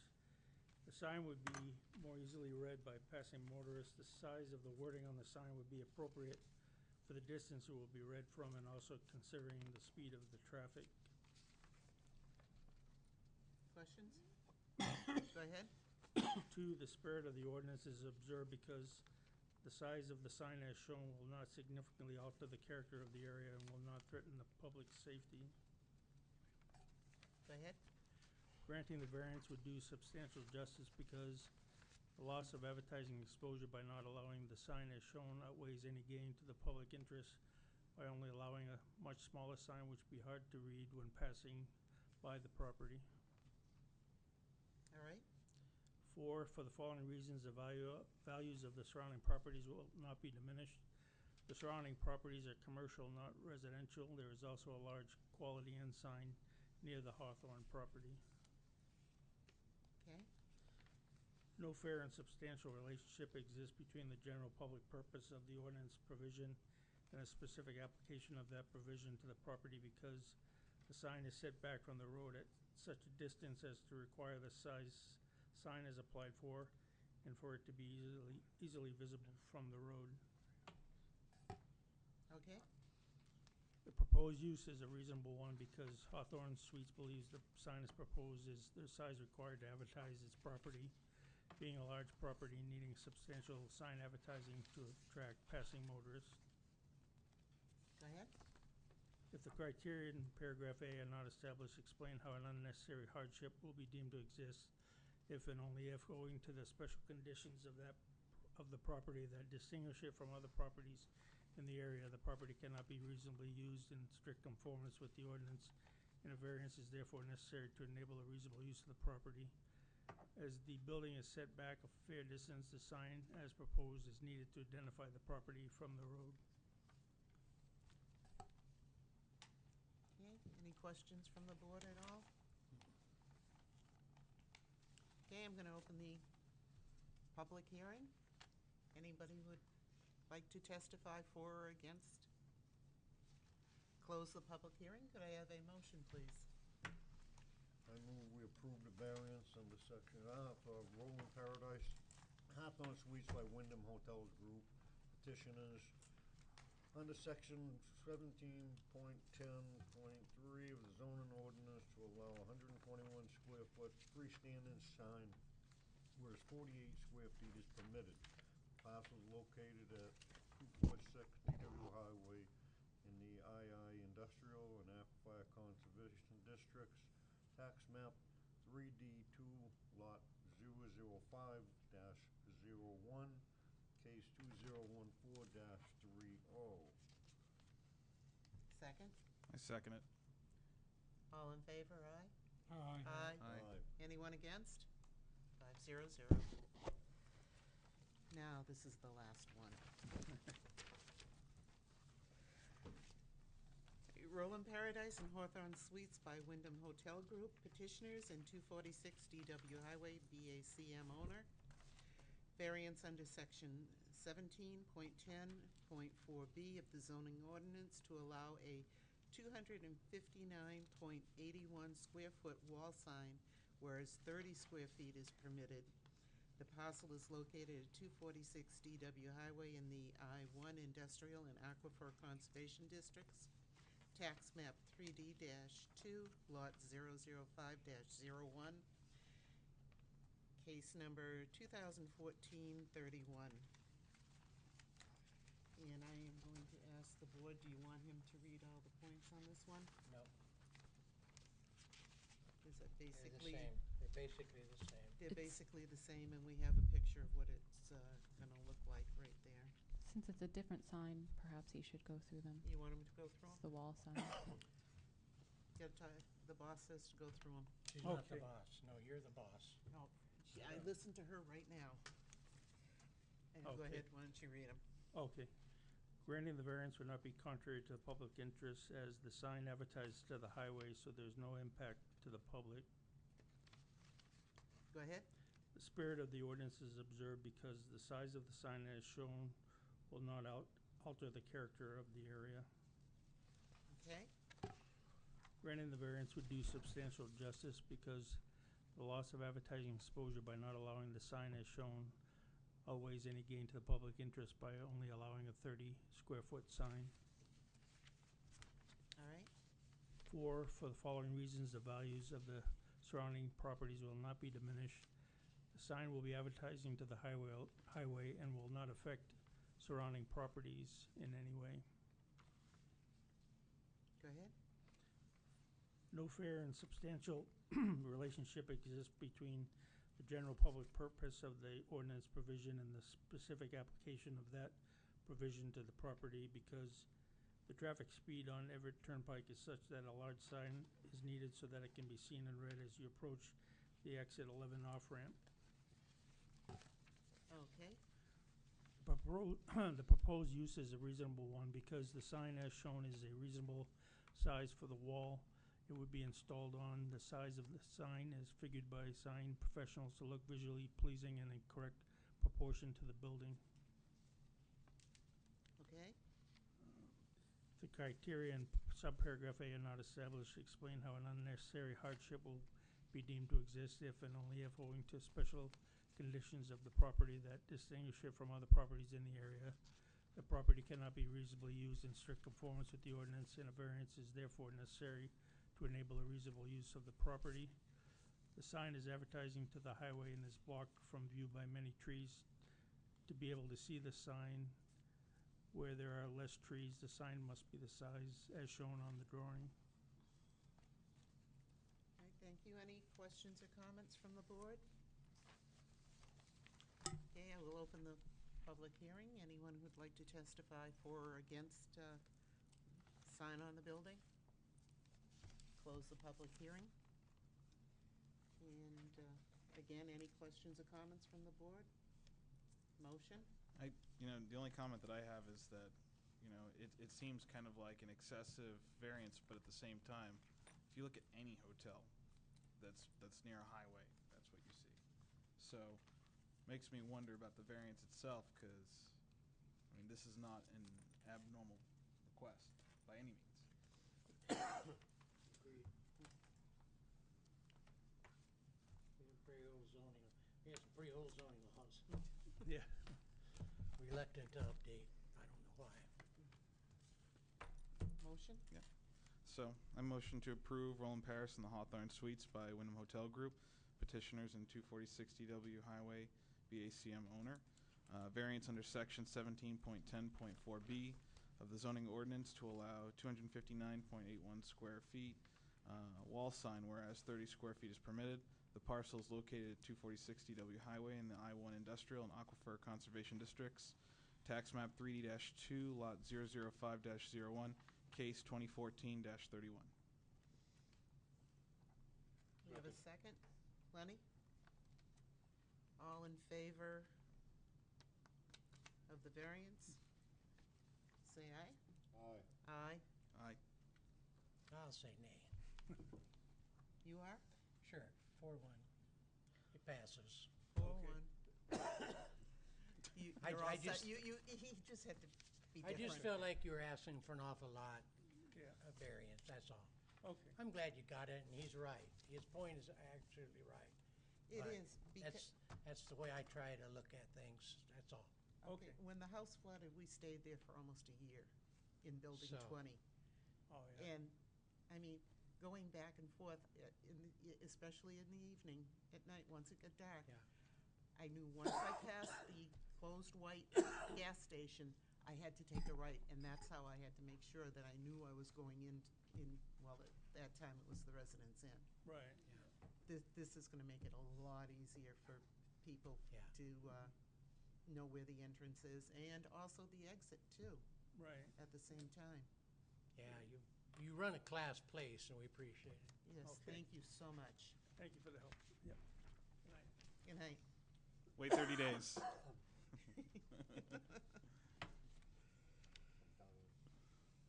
Let me out of here, dying. Okay. I don't know. Well, I know who it is, but. All right, is there any discussion at all from the board? Question. Lenny? Do you need an actual motion to postpone I till 13? We have one. We did do the We did motion. that. We did do it. I'm sorry. We did I her. was asleep at that point. Good. I move we adjourn. We did two of them. We did Convenient MD and we did Yeah, this is, Pacheco. I agree with Lanny, I agree with Lanny. Oh, bless you. I think we should have go ahead and adjourn, just because this is, way too big of an agenda. They shouldn't have done that to us, so. I just have one point to remind you of, that next month is the annual meeting where you elect the chair and the vice chair and consider Oh, any bylaw changes. I was getting to that. What about the minutes of June 25th? Okay, can we at least do the minutes and get those out of the way? If you want to, Okay, we very can do anything quickly. we want. Would anyone like to make a motion on the minutes? Well, first of all, let's see, 13. What was the deal on urgent care? Urgent Care sent a letter in and Number 12. They asked for a postponement they too? asked for a postponement Okay. also till next month. I missed that one. All right, so we're even. Lenny. Minutes. I motion to approve the minutes Second. for, do I have to state Oh, I'm why? sorry, no, I'm sorry. You made a motion. Okay, I was saying, is anyone gonna make a second? Oh, I wasn't sure if I had to read the whole thing. No. No. Okay. You can just say, make a motion to accept the minutes as printed. That's it. Okay, as printed. Okay, second? Second. Okay, all in favor? Aye. I abstain. I've got to abstain also. Okay, yes. 302. I didn't hear you say yes. I didn't hear you nod yes. Do I hear an adjournment then? Which one talking about, the chairman? Oh, that's right. Thank you. No. You didn't have to talk out of the side of your mouth, you know. Okay, next month will be you will have the choice of picking a new chairman, if you'd like to think about it, and that is going to be at the August 27th meeting.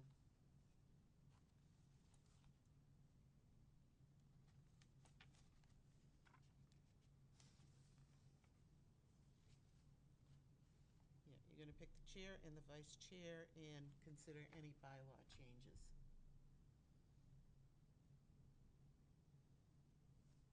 You all set on Okay, that? sure. You all set? All set? Whatever. All set? Motion to adjourn? Second. All in favor? That'll be 500.